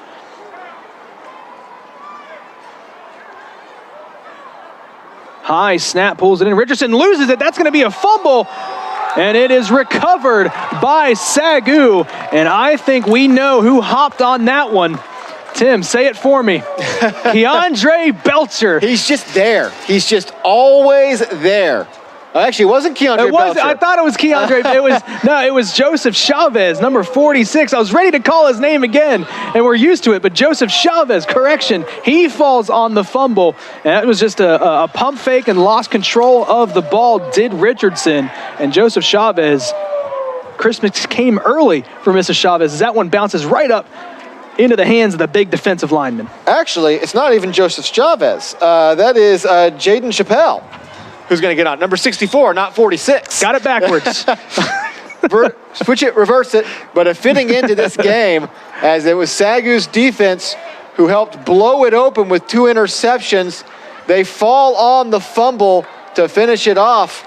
And the SAGU Lions are going to be victorious in the Victory Bowl. The 2021 NCCAA. And Coach Smith is getting a Gatorade bottle. There it is. There's the Gatorade bath. The bottles warmed him up for it, and then the Gatorade bath and the final assault on Coach Ryan Smith. And it's not warm here in Waxahachie. That probably doesn't feel all that good, but it feels a little bit better knowing you're walking away with a Victory Bowl win. I have a feeling it feels pretty great. After an 0-10 season 2 years ago, I have a feeling walking away with a Gatorade bath 24 months later with every team had to go through at every level of college sports last year. I have a feeling he will take the Gatorade bath even on a we say slightly chilly day. It's November 20th. It's negative 18 some places in the States. We got to be pretty thrilled. Looking at your final stats here, Jordan Barlow, with your offensive player of the game, 263 yards passing, 3 touchdowns, 90% of that in the first half. He did all his damage in the first half, had some short fields to work with, executed very well. Keaton Dudek, through the air, will fall just short of 100 yards receiving, 9 receptions for 98 yards and 2 receiving touchdowns. He had a rushing touchdown as well. And Zachariah Johnson, he got it all started with the first touchdown of the game to put Lions up 10-0. 5 catches for 81 yards. The other of the twins. Do we know which one's older, Zachariah or Zachary? I have not been fed that information. we got to find out which one's the older twin one of these days. But Zachariah Johnson with the big game as the Lions offense, doing it all through the air. The defense, you look up there, via sacks and just holding their own all day, hold the Warriors to negative 29 yards rushing. The Warriors did end up putting up 331 passing yards by the end of it all, with Ethan Richardson throwing a lot in the second half, converting a lot of big plays. The overall yardage margin ends up not being that significant, 395 to 302, thanks mostly to the fact that the Lions had a lot of stands inside their own end of the field, turnovers on downs and regular turnovers, whereas SAGU's 2 touchdowns in the second half came on very short fields. But even though the final stats, which were massively disparate at the beginning of the game, got a little bit closer, the game was never truly in doubt. As you see, Judah the Lion takes the field, taking snapshots with the players. He's in on the victory. There you hear it, the official announcement, the 2021 NCCAA Victory Bowl champions, your hometown SAGU Lions walk away with a 31-14 victory over the Sterling College Warriors in a win that just has to feel so good, not only for Coach Smith, but for this team that has worked so hard this entire season, especially returning all 22 starters from a season last year that felt at times like it was never going to happen, and then they split it up into fall and spring, and it's just been a phenomenal year. The best season in SAGU football program history. They finished 9-3, picking up that 9th win today against Sterling College. It has been absolutely incredible. What a season for Coach Smith. What a season for this SAGU team. We're going to go live for the post-game ceremony here, as said by our PA announcer, Sean Roberts, for the official post-game NCCAA Victory Bowl ceremony down to the sideline.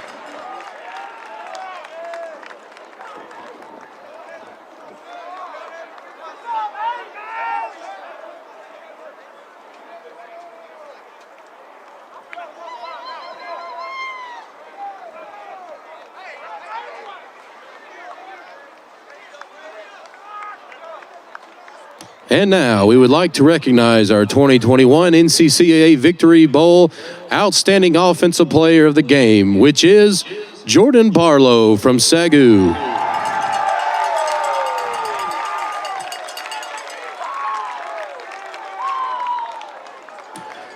Jordan Barlow was 25 for 30 with over 200 yards passing with 3 touchdowns.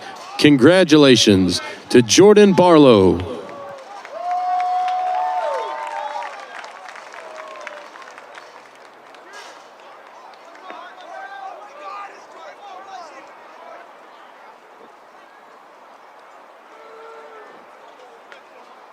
And now, our Victory Bowl participant plaque presented to Sterling.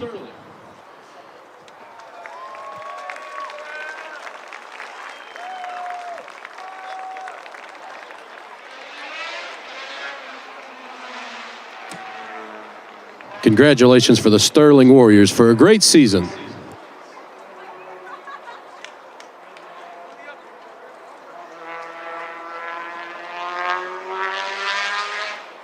And now, your 2021 NCCAA Victory Bowl champions, the SAGU Lions.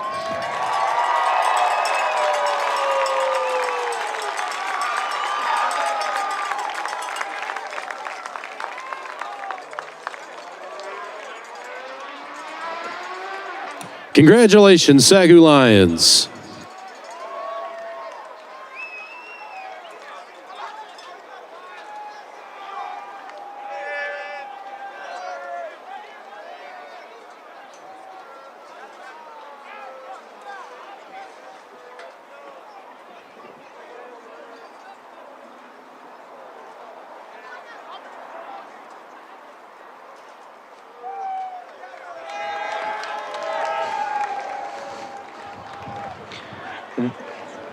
There we go, your 2021 NCCAA Victory Bowl champions, the SAGU Lions. And I love that post-game team picture, sitting down with the banner. That just feels good. That is a feel-good picture.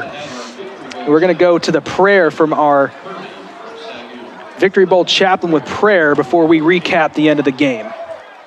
And as both teams gather in a closing prayer, to the fans and the teams, thank you for your attendance during the 2021 NCCAA Victory Bowl. And congratulations to Sterling Warriors and the SAGU Lions, your Victory Bowl champions. Please travel home safely and have a great day.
As the teams put on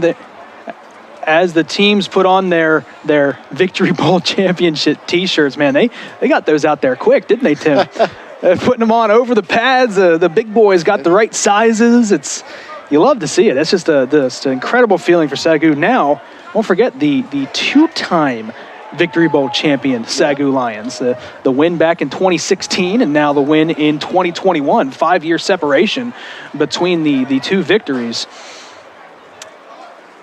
As we look at some of the replays in this action-packed second half, 2 turnovers by SAGU, 2 interceptions by SAGU lead to 2 short drive touchdowns, which is why I think that total yardage is not as big of a margin as we had thought it would be or what it felt like as the second half progressed on. SAGU just did not have to do much with the ball offensively in the second half as they were kind of just coasting to the victory here in the Victory Bowl. Again, brought to you by the NCCAA and the SAGU Sports Network. Again, if you weren't unable to hear, the offensive player of the game for the Victory Bowl was Jordan Barlow, finishes 25 of 30 for 263 passing yards, 3 touchdowns. There you see his stat line there. And to go along with the guys who were taking it from Jordan Barlow today, the receptions, 9 receptions for Keaton Dudek, 98 yards, almost 11 a catch, and 2 touchdowns, as well as Zachariah Johnson, 5 catches, 81 yards, 16 yards a catch, and 1 touchdown for Johnson. It's all around a solid performance, both offensively and then defensively. Tim, we went into halftime with Coach Hudgens saying he was not happy the way his team was tackling in that first half. Whatever he said definitely worked for his guys there in the second half. Yeah, they stood up strong. They made 2 big plays when they needed to that put the game out of reach, and then just kind of held on for the rest of the game. And you mentioned earlier, obviously, just that feeling of being out there taking that post-game that post-game photo. You get together in training camp and take your team photo, and you always want to end it with one more photo. You always want one more everything. You want one more game, one more photo, and now the Lions have another beautiful blue banner with a red trim to hang up, I assume in the Schaefer Center is where it's probably going to go. And so now it looks like we have got we're going to go live to our sideline reporter, Will Boone, who is with head coach Ryan Smith and he is with offensive player of the game, Jordan Barlow. Again, Barlow went 25 of 30, 263 yards, 3 touchdowns. Coach Smith again. How good does this victory feel for him after going 0-10 2 years ago? And now he's got the Gatorade bath that every coach wants and desires. Will Boone, down to you with the player of the game and head coach Ryan Smith.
Thank you, Will.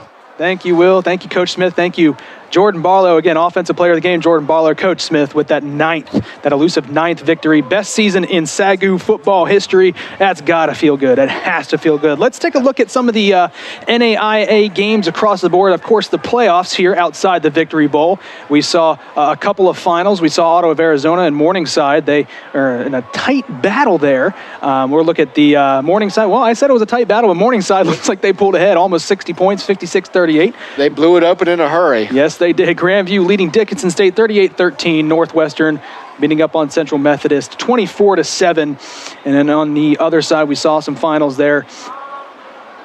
as we see Kaiser upsetting Reinhardt, Marion up on Southwestern 21-17, and then Concordia walking to a victory 47-3.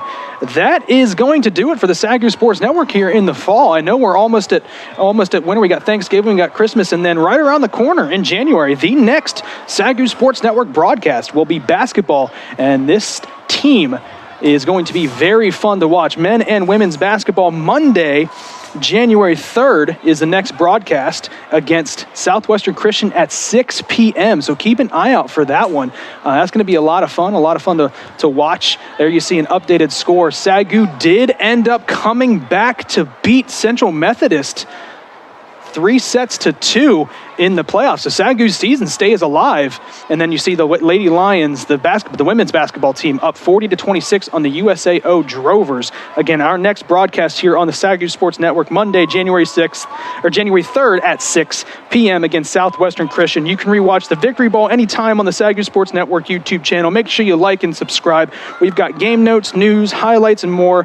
Follow the SAGU Sports Network on Twitter and Facebook. Anywhere you can find the SAGU Sports Network, give us a follow. Again, final score, the SAGU Lions 31, the Sterling College Warriors 14. 90% of our crew here at the SAGU Sports Network, if you have not seen us before, if you've not tuned in for any of our games, 90% of our crew is made up of students paying their dues, taking classes, learning the world that is sports broadcasting. We want to thank them for the hard work that they provided so far this season, waking up early, setting up all the equipment. It is amazing to see. They are the reason behind these broadcasts. We want to thank our student-led crew. I'm Adam Ferguson, joined by Tim Roberts, and on behalf of our sideline reporter Will Boone and our entire crew headed up by producer James Lex and director John Cookman. So long from Waxahachie, Texas, and thank you for watching the Victory Bowl right here on the SAGU Sports Network.